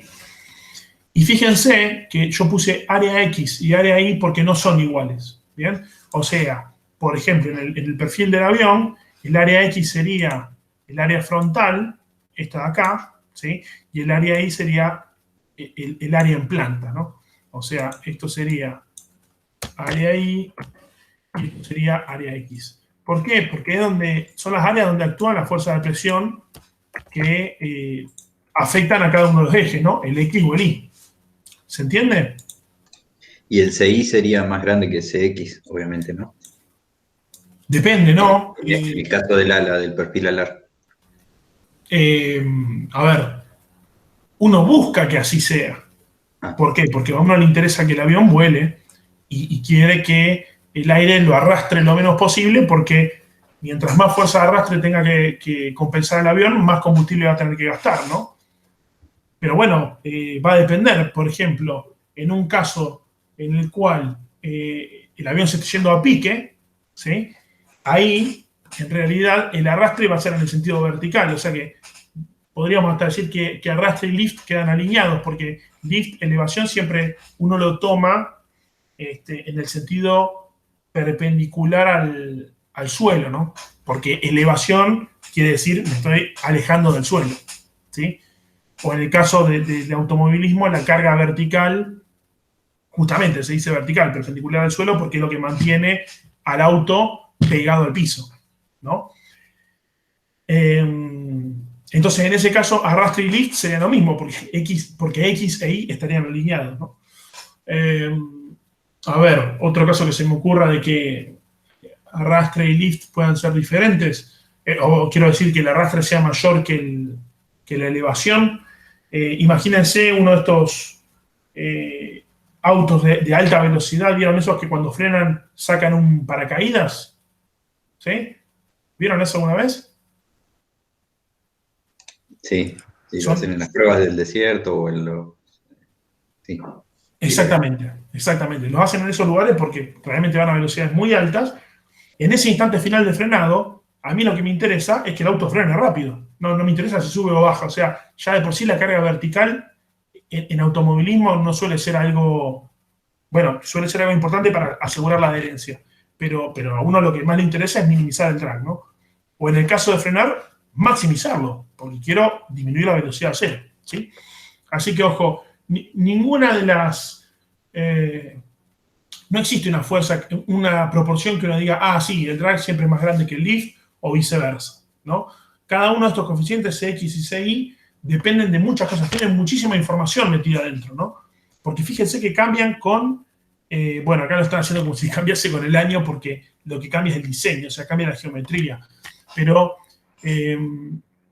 a ver, fíjense que cambia con el número de Reynolds, el CF, acá se da un CD por unidad de longitud de la placa plana, cambia por el número de Reynolds, cambia por la rugosidad, ¿sí?, que uno tiene de la placa. Y esta es una placa plana, también va a cambiar por la geometría. No es lo mismo el coeficiente de drag de una chapa que de un auto o de un avión, ¿sí? Entonces tiene mucha información metida dentro del coeficiente de drag, ¿no? Y el coeficiente de lift, lo mismo. Y en función de un auto que tiene una relación longitud-altura diferente a un avión, no van a tener la misma proporción de CX y CI, ¿no? Y encima esa proporción ni siquiera va a ser constante porque CX y CI van a cambiar con el número de Reynolds. O sea, por algo la aerodinámica externa es un fenómeno, es una disciplina tan compleja, ¿no? Y se hacen experimentos con modelos a escala y se hacen estudios en diversas condiciones con los túneles de viento y se hacen simulaciones con CFD, ¿sí? Todo eso porque realmente son fenómenos muy complejos, ¿sí? Aún considerando el caso incompresible y newtoniano, ¿bien? Y acá problemas de aerodinámica van a poder... bueno, esto es lo que estábamos hablando un poco, ¿no? Por ejemplo, diseñar un avión es algo muy complejo. Cómo garantizamos la elevación necesaria en las condiciones de vuelo, ¿sí?, a una cierta velocidad, a una cierta altura, donde la densidad va a ser distinta a la densidad aquí en el suelo, por la estratificación de la atmósfera. Los desprendimientos estos de los vórtices, ¿no? Cómo va a cambiar la presión sobre la superficie superior del ala, cómo va a cambiar la presión por los desprendimientos de los vórtices, la separación de capa límite, ¿sí? Son fenómenos muy complejos, sí. Ahí, eso le quería hacer una pregunta. En los días de mucha humedad, ahí cuando un avión está aterrizando, se forma como un vapor sobre el ala. Cuando se da así que el ángulo de ataque aumenta, ¿no?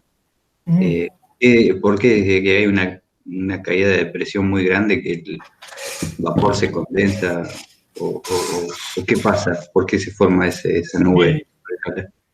Bien, el vapor se condensa cuando la presión es mayor o menor que la presión de vapor. Claro, no, cuando aumenta la presión. Entonces, claro, o sea, no hay una caída de presión, sino que hay un aumento de presión, ¿no?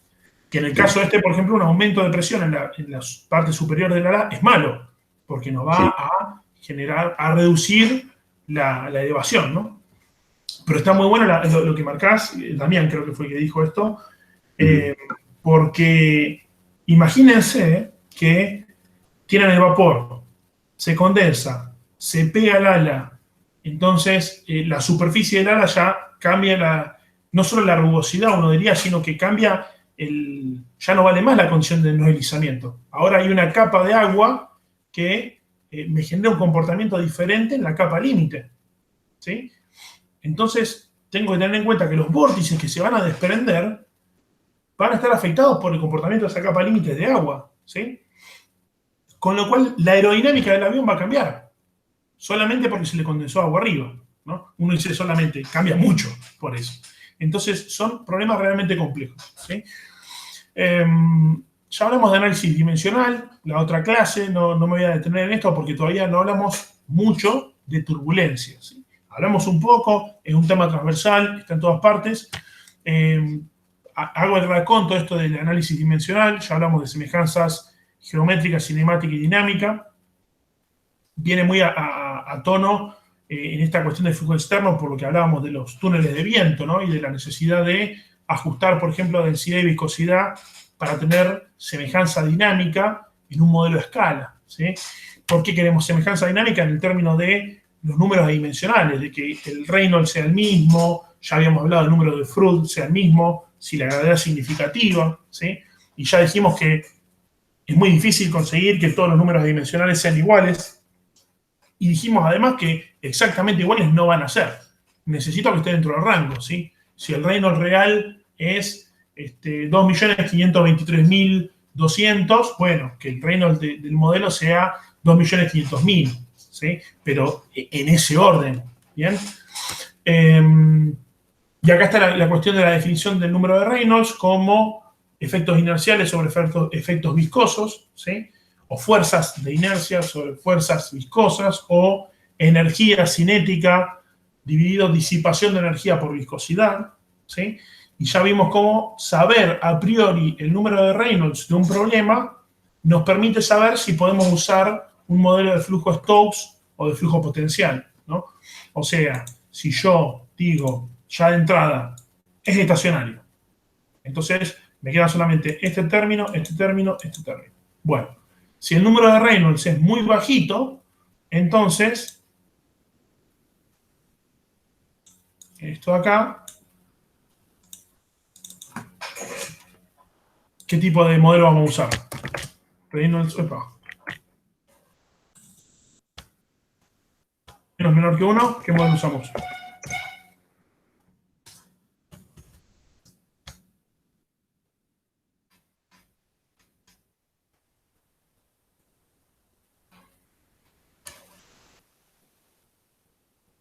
Dentro lo escucho, les digo cuál es el otro modelo, a ver si esto les da una pista.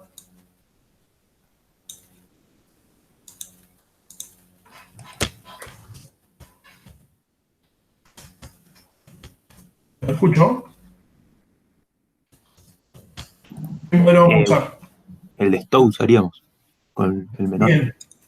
El primero es Stokes. ¿Acá? Potencial. Perfecto. Potencial o Euler, Bernoulli, ¿sí? Eso es, a ver si puedo... no. Bueno, el color no es muy fuerte, el texto.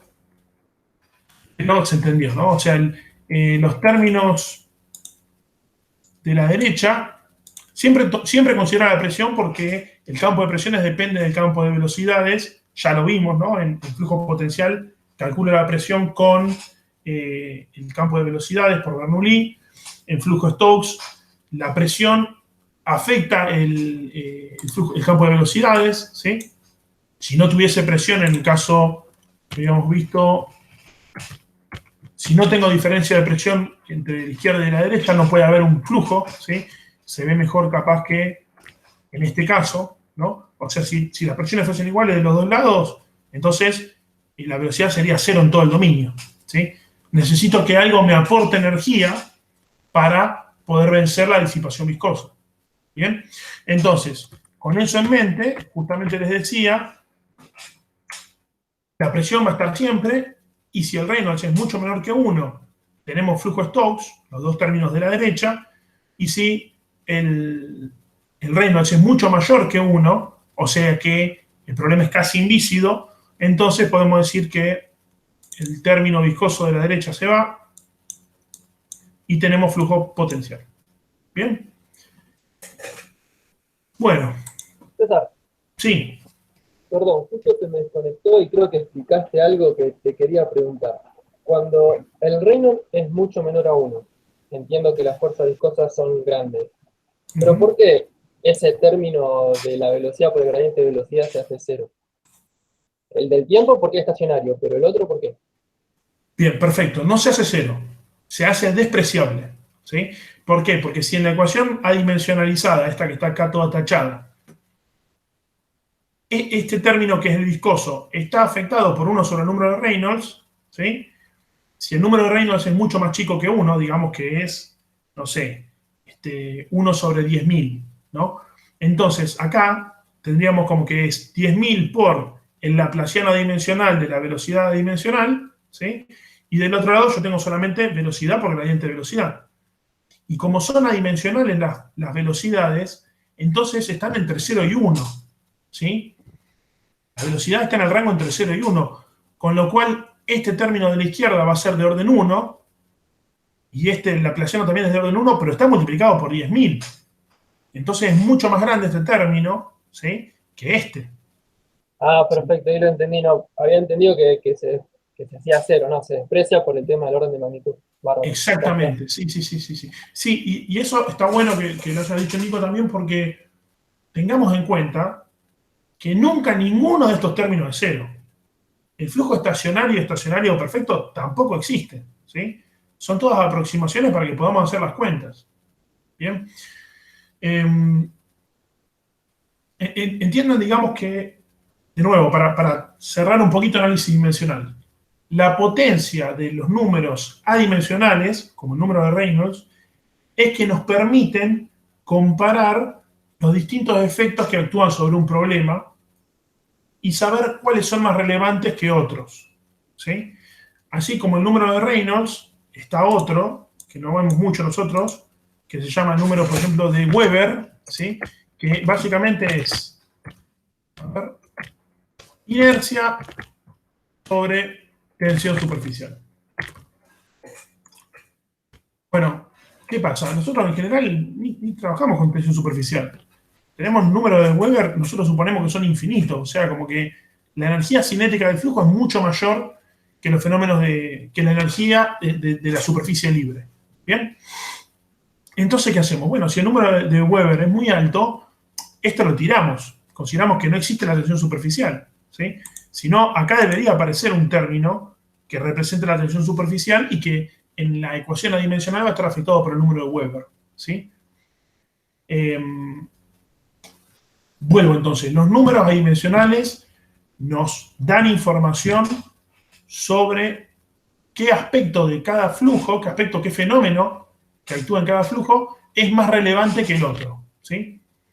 Otro ejemplo que les doy siempre es el número de Froude, que dice qué tan relevante es el efecto de la gravedad, ¿sí? Nosotros en general trabajamos solamente con el número de Reynolds. ¿Por qué? Porque trabajamos con fluidos incompresibles, newtonianos y monofásicos, ¿sí? Entonces, la gravedad puede estar, pero bueno, la densidad es constante, así que tampoco lo único que me genera es un cambio en la presión, lo meto dentro del gradiente de presión y ya está, ¿sí? Y el número de Reynolds es clave porque algo de lo que no nos podemos escapar en ningún aspecto de nuestras vidas es el tema de la turbulencia, ¿sí?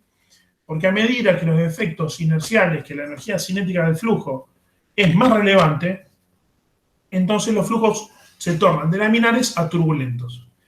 Y como ya habíamos hablado, hay una diferencia cualitativa muy grande de un flujo que es ordenado por capas, que tiene líneas de corriente que no se cruzan, ¿sí?, a un flujo como el turbulento, en el cual hay muchos vórtices de distintos tamaños que se mezclan entre sí, ¿bien?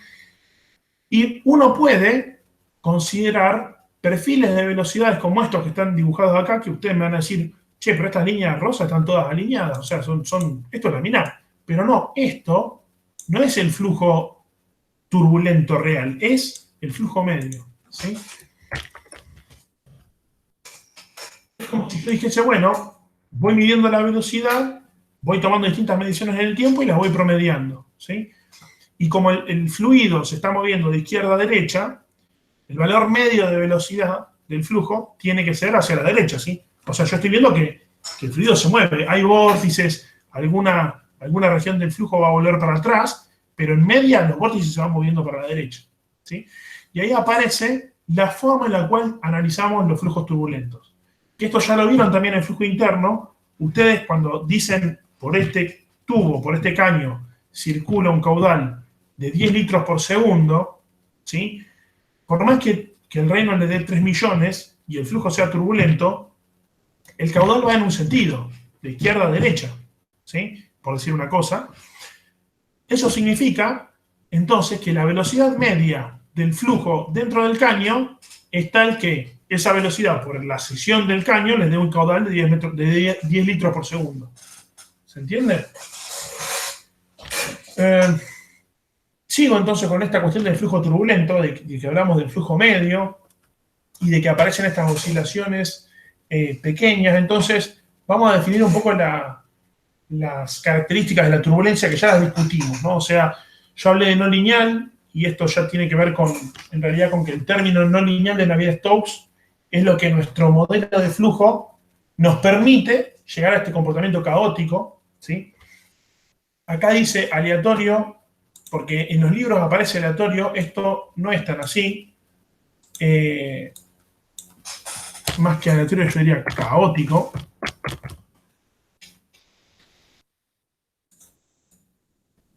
¿Sí? Y ya vamos a ver un poco qué es el caos en este sentido. Que hay toda una teoría matemática de caos. Como aparece un flujo que es tridimensional y caótico y tiene muchos vórtices que se mezclan entre sí, entonces justamente tiene un alto nivel de mezcla y como mezclar requiere energía y genera muchos esfuerzos de corte viscoso, también hay alta disipación de energía, ¿sí? Por eso no puede haber un flujo turbulento que tenga un bajo Reynolds, porque si el Reynolds es bajo, entonces la energía cinética que tengo disponible es más parecida a la tasa de disipación viscosa que hay, ¿sí? Entonces, están muy relacionados la alta disipación de energía con el elevado número de Reynolds, ¿sí? Porque para poder disipar energía, el flujo tiene que tener energía. Y el flujo que más energía tiene, más energía cinética tiene, es el que tiene el Reynolds más alto. ¿Bien? Y justamente todos estos procesos de disipación de energía y vórtices que se mezclan y demás, lo que generan son muchos vórtices. Ya habíamos visto, fíjense que acá las líneas negras representan vórtices, ¿sí? Fíjense cómo tienen estos vórtices bien chiquitos y estos vórtices bien grandes, ¿sí? Entonces se dice que hay un amplio rango de escalas de flujo, ¿sí? Hay vórtices muy chicos, hay vórtices muy grandes. Eso está muy relacionado también con el número de Reynolds. Mientras más alto sea el número de Reynolds, mayor va a ser la amplitud de escalas espaciales y temporales en el flujo. O sea, más diferencia de tamaño va a haber entre los vórtices chiquitos y los vórtices grandes, ¿sí? Y esto un poco son ejemplos. Esto creo que está tomado del el Van Dyke, que es un libro de fotografías de flujos turbulentos, donde explica cómo un flujo con un número de Reynolds más bajo tiene una estructura de vórtices más gruesa, ¿sí? Vórtices más grandes. O sea, esto supongamos que es un Reynolds igual, por decir una cosa, 50.000. ¿Sí? Y esto de acá abajo es un Reynolds, bueno, un Reynolds igual a...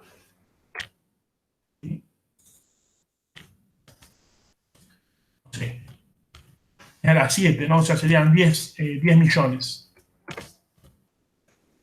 Entonces, como el segundo Reynolds es más alto, los vórtices más chicos son bastante más chicos, ¿sí? Otro libro, al final de esta diapositiva, está sugerido el Pope, que es un libro de, justamente Stephen Pope, no sé si sigue vivo, pero escribió ese libro en 2001, es un investigador especialista en turbulencia, de flujos monofásicos, y ese libro solo, que habla solamente de turbulencia, es como si ustedes ya supiesen de memoria el Zen y el Shambhala. Recién ahí se pueden poner a leer el Pope, que tiene 800 páginas sobre turbulencia solamente, ¿sí? Bien, entonces, estábamos hablando de esto de la turbulencia y ¿alguno conoce, sabe lo que es el mapa logístico? Esta fórmula de acá.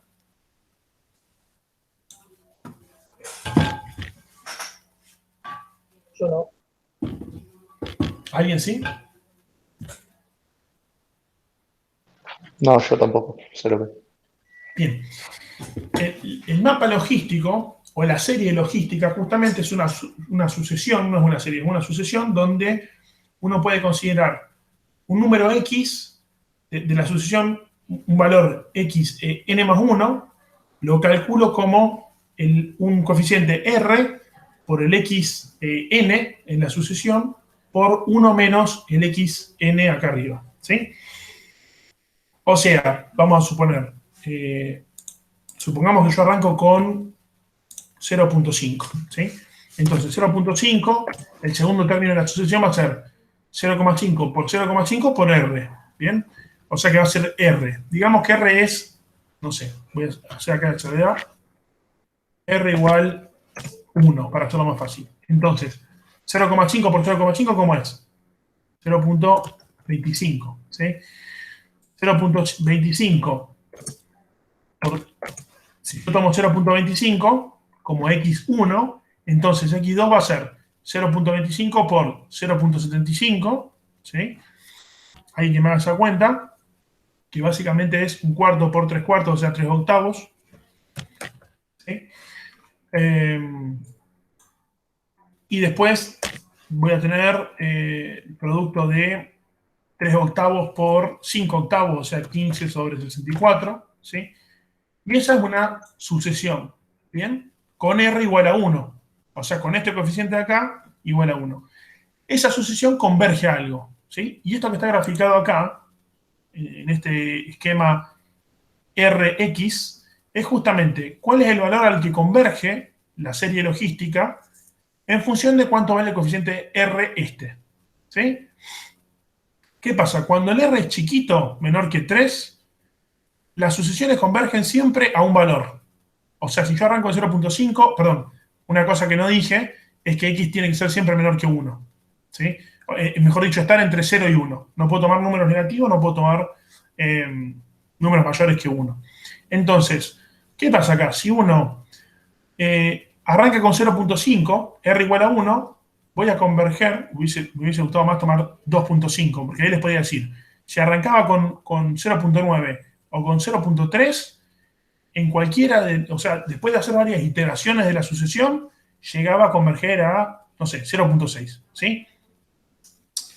Si ustedes prueban, de hecho, ya que están cada uno en sus casas, pueden con su calculadora probar qué les da el mapa logístico cuando, por ejemplo, toman como R 3.2, ¿sí? Y algunos, los que arranquen de valores, no sé, x0 igual a 0.4, probablemente converjan a un valor tipo 0.5, y los que arranquen por 0.9 van a converger a un valor 0.8. ¿Sí? Ya hay dos puntos de convergencia, ¿sí? Valores estables de la sucesión. Lo que tiene interesante el mapa logístico, como un elemento en el cual se produce el caos, es que es una fórmula determinista, ¿sí? O sea, dado un valor de x, yo puedo calcular el xn más 1, ¿sí? Siempre. ¿Qué pasa? Cuando el R es suficientemente grande, entonces la sucesión deja de ser convergente, ¿sí? Lo que pasa es que si yo parto de 0.2 o 0.4 y hago 10 iteraciones, capaz que bueno, 0.2 y 0.4 están lejos, ¿no? Pero la cuestión es que las sucesiones van a cambiar muy rápidamente, ¿sí? Y van a saltar de 0.2 a 0.8 y después a 0.6 y después de vuelta a 0.2, ¿sí? Y los valores de convergencia van a ser muy variados. Ojalá estén todos probando con la calculadora a ver qué les da, ¿sí? Bueno, la cuestión es que este comportamiento de los sistemas justamente no lineales que cambian con el tiempo, ¿sí? Es muy parecido a lo que pasa con nuestra ecuación de momento lineal de Navier-Stokes, en el caso dimensional, ¿sí? Acá, el R sería en realidad el número de Reynolds, ¿sí? Y el término no lineal es este de acá, ¿ok? Que sería el xn cuadrado, porque es xn por xn, ¿sí? Y este es el otro término. Entonces, si el número de Reynolds es bajo, el término lineal, el de la derecha, el laplaciano, va a ser más alto y entonces va a disipar el carácter caótico del término no lineal, ¿sí? Pero si el número de Reynolds es suficientemente alto, entonces este término se torna despreciable y entonces tengo un sistema que es inherentemente no lineal y cambia en el tiempo, ¿sí? Y en ese contexto es donde aparece la turbulencia. Y por eso la turbulencia es difícil de representar, porque tiene ese carácter caótico, ¿sí? ¿Entendió eso? Ya quiero parar un poco de hablar, lo escucho a ustedes. ¿Dudas de turbulencia? Acá.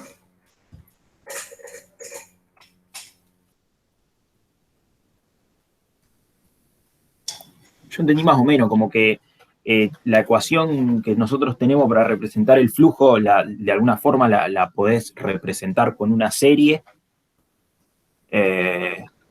pero ahí, o sea, relacionando la gráfica esa de si tiende a algún valor o no tiene algún valor, o sea, la parte turbulenta sería si caigo en la parte toda rayada. Bien. Muy buen comentario porque me diste una idea, Franco. Sería algo así. Voy a trazar algo de este estilo y voy a decir, esto de acá sería como flujo laminar. Esto de acá sería como un flujo turbulento. Sí, deja de escribir. Y lo del medio es como un flujo de transición, ¿sí? Entonces, en el flujo de transición tenemos generación de vórtices, hay estructuras que no son ordenadas, pero son poquitas, ¿bien? Y a medida que va aumentando justamente el número de Reynolds, a ver, este R sería como el número de Reynolds, ¿no? Entonces, a medida que va aumentando el número de Reynolds, el flujo se va tornando más caótico, se va tornando turbulento, empiezan a aparecer más vórtices, ¿sí? Se empiezan a mezclar más, y es más difícil predecir cuál va a ser la velocidad del flujo en un punto. ¿Bien? Porque justamente, si uno se mueve un poquito de ese punto, la variación del campo de velocidades va a ser muy grande, porque el sistema se tornó caótico, se tornó turbulento. ¿Sí? Y eso tiene que ver, a ver si estamos más arriba, tiene que ver con que hay muchos más de estos vórtices chiquitos. ¿Sí? Un vórtice, como veíamos acá, es justamente como si fuese una... A ver, no dimos definiciones formales de vórtices, ¿no? Pero imagínense que en un flujo real, ¿sí? Lo que nosotros llamamos vórtice es una estructura, es como si fuese una región del campo de velocidades que tiene rotación y se va moviendo, ¿no? Por eso se dibujan así como pequeños círculos, ¿no? Si tenemos muchos de esos sistemas que generan rotación cerca, se van a ir acercando, se van a ir alejando y van a ir modificando el campo de velocidades en el espacio, ¿no? Entonces va a pasar algo como se veía acá en el mapa logístico, que dos puntos que están muy cerca, después, porque están en vórtices que en un momento están muy cerca, después se alejan y se comportan de forma muy, muy diferente, ¿no? Claro. Sí. No, que ese número, en el caso laminar, por ejemplo, ese número al que tiende la serie, ¿qué representaría en el fluido? Esa parte, digamos, es lo que me faltó entender. O sea, yo entiendo la analogía, pero no, o por ahí no significa nada, pero si tiende a algo, digamos, ¿qué representa en el fluido? Claro, es interesante porque representa muchas cosas. Este X, ¿qué es el X? En esta ecuación, mi X es la velocidad, ¿sí? Fíjate, acá, ¿yo qué calculo? X en n más 1 depende de X en n. O sea, la derivada temporal de la velocidad depende de lo que me vale la velocidad ahora, ¿sí? Entonces, X acá es como la velocidad.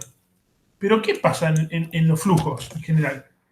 Y que la presión depende de la velocidad, y que el esfuerzo de corte depende de la velocidad, y que la tasa de mezcla depende de la velocidad, ¿sí? O sea, cómo se transporta esta tinta, esto es un chorro de tinta inyectado a distintas velocidades, tiene distintos números de Reynolds, ¿sí? Entonces, todo va a depender de la velocidad. O sea que en un flujo turbulento, X en realidad es todo. Laminar significa que va a ser ordenado y que la velocidad se va a comportar de esta forma predecible y va a ser toda parecida y va a ser un flujo por capas, ordenado, y voy a poder predecir cómo cambia la velocidad en el espacio, ¿sí? O sea, no significa que la velocidad vaya a ser constante. Significa que si yo inyecto el chorro acá con una velocidad de 10 metros por segundo, va siendo inyectado, tal vez la velocidad va bajando, el chorro se va haciendo más ancho, ¿sí? Pero bueno, es ordenado. Fíjate cómo cambia la sección del chorro este. Ahora, fíjate cómo cambia la sección del chorro turbulento. Rápidamente se hace más ancho y en alguna sección uno puede decir acá y acá no sé dónde es más ancho, ¿sí? O sea, hasta puede volver para atrás en el sentido de que la derivada de la velocidad, el gradiente o la derivada temporal, pueden cambiar de signo, ¿sí? Es algo que en el flujo laminar uno no esperaría, ¿sí? Es como saltar de este punto a este punto en el mapa logístico. ¿Bien? Eso es lo que se genera con la turbulencia y con el comportamiento caótico, ¿no? ¿Se entendió ahí, Franco? La analogía. Sí, perfecto. Ahora sí, gracias. Bien. Y esa modificación en la velocidad que dijimos antes también traía consigo un gradiente de presiones, ¿no? Sí. Cambia, digamos, afecta todo el flujo. Cuando Y el flujo eso, es sí, ese gradiente tampoco es predecible. sí, Voy tal al cual. ejemplo de la pelotita que dijimos de golf, que se le hacían los bollitos para conseguir una presión menor del lado que querías que avance la pelotita. Ujú. No te hace ruido, porque si en realidad no lo puedes predecir, capaz que conseguís presión mayor. Muy buena aclaración de Nicolás, porque me recordó una cosa, lo que hablábamos antes del flujo medio, ¿sí? En general, en los flujos turbulentos, lo que se dice es que la velocidad es igual a una velocidad media más la variación B', ¿sí? P, U, todas las componentes se escriben de esta forma, ¿sí? La B' esta. O sea, son distintas componentes de variación, ¿no? Entonces, a ver, para que quede más claro, tengo U igual a la U media y la U', ¿sí? Entonces, con la presión pasa lo mismo. P va a ser la presión media en ese punto más la presión prima. Lo que uno busca con los agujeritos es tratar de cambiar el comportamiento de esta P media, ¿sí? De la presión media sobre la superficie de la pelota. Ahora, la presión esta P' va a seguir cambiando. Y puede ser positiva y puede ser negativa. O sea, hay una variación en el tiempo de las propiedades, de todas no las propiedades, sino las variables de flujo, ¿no? U, V, W, o sea, las tres componentes de velocidad, la presión. Si tuviésemos temperatura, también habría una variación de temperatura, ¿sí? Porque el movimiento de masas calientes y frías haría que justamente esos vórtices las mezclen y entonces habría variaciones de temperatura en el tiempo, ¿sí? Esto va a pasar, justo T de temperatura es mayúscula, ¿no? O sea que acá tendría que poner una, no sé, T sombrerito o T media, vamos a poner, y T', ¿sí? La turbulencia afecta a todo el flujo, ¿sí? Por eso es complejo, o sea, lo que genera complejidad en los flujos incompresibles y newtonianos es la turbulencia. No nos podemos despegar nunca de la turbulencia, está siempre. Aunque veamos el flujo de aire alrededor de nuestra casa, cuando es suficientemente grande, ahí aparece complejidad, ¿sí? Bueno, esto ya entonces lo hablamos, o sea, ahora tenemos herramientas matemáticas para darle explicación a estos fenómenos, ¿sí? O sea, hay esfuerzos de corte más concentrados o más elevados, ¿sí? ¿Por qué? Y porque hay más variación de velocidad, no solamente en el espacio, sino en el tiempo, ¿no? Los gradientes de velocidad van a ser mayores, porque aparecen estas variaciones U' y demás. Esos esfuerzos de corte más elevados van a generar una mayor pérdida de carga, una mayor disipación de energía, una mayor fuerza de arrastre, ¿sí? Lo que va a cambiar es que van a cambiar los valores medios de esto, ¿no? Fíjense cómo, a ver, acá.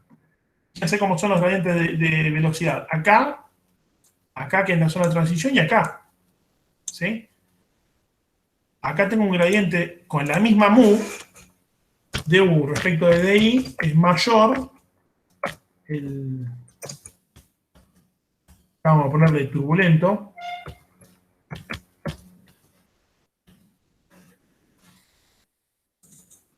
El turbulento es mayor que el laminar, ¿sí? Bien. Entonces, estamos entrando justamente, hay más pérdida de carga, más disipación de energía, más fuerzas de arrastre, ¿sí? Porque cambia el flujo medio. Solo podemos analizar sistemáticamente el flujo medio, ¿no? O sea, podemos analizar también estas variaciones, pero cambian en el tiempo. O sea, cada una de estas variaciones es función de t. porque cada componente de velocidad, la presión, también cambia en el tiempo. O sea, no existe el flujo turbulento estacionario, ¿sí? Porque el U' va siempre a cambiar con el tiempo. Y el B', y el P' y el T'. Entonces, lo que suele pasar es que los efectos de el U', el B', de las variaciones de las propiedades, los vemos con coeficientes difusivos. Y entonces acá retomo algo que quedó muy atrás, pero que ya lo hemos visto. A ver. Las ecuaciones de capa límite. Acá. S' y B', estos son los del flujo turbulento, ¿sí? O sea, lo que termina pasando, fíjense, es que el esfuerzo de corte efectivo sobre los valores medios, porque acá esta U, la U y la B chiquita, ¿sí? Estas son las ecuaciones de flujo medio, ¿sí? Y acá aparece la variación por turbulencia, que tiene un efecto que es similar a los esfuerzos de corte, ¿sí? Por viscosidad. Entonces, a modo de cierre, fíjense que ya terminando esta aplicación de flujo externo, ¿sí? O mejor dicho, les hice el pantallazo general de todo el módulo, que no lo podemos estudiar de forma individual, ¿sí? O sea, en el CEN Shimala son todos estos capítulos que incluyen balances diferenciales, capa límite, flujo interno en el sentido de que tomamos la parte de capa límite y aparece también la turbulencia, ¿sí? Y recién con todos esos elementos podemos analizar el flujo externo alrededor de cuerpos, ¿sí? Aún el White, que es bastante sintético, también estos temas estarán desarrollados en 2 capítulos, en el 5 y en el 7. Y como les decía, turbulencia es un tema que hay libros completos de turbulencia. Tenekes y Langley hicieron un curso de turbulencia que es un apunte que debe tener del orden de 300 páginas. Eso es para estudiantes de grado. Y esto ya, el libro de Pope, que se suele decir que es la Biblia de la turbulencia, ese libro tiene del orden de 800 páginas. O sea, son problemas realmente complejos. Y no nos podemos independizar de ninguno, ¿no? Así que lo que hacemos nosotros en esta materia de grado es considerar, esto interesa que se lo lleven, trabajamos sobre los flujos medios, ¿sí? Entonces, lo que nos interesa justamente es qué pasa con lo que sería el efecto predominante cuando esto llega a un caso cuasi estacionario en el cual puedo decir mi perfil de velocidades medio tiene estas características, ¿sí? Y así vamos a analizar nosotros la turbulencia y volvemos a hacer las cuentas como hacíamos, por ejemplo, en balances integrales, ¿sí? Suponiendo que existe un valor de velocidad determinado en un lugar, ¿bien? Cuando en realidad ese valor que estamos asignando, de velocidad, por ejemplo, es la velocidad media, ¿sí? Y bueno, con eso termino la clase, le quedamos a disposición para preguntas, ya igual estamos sobre la hora.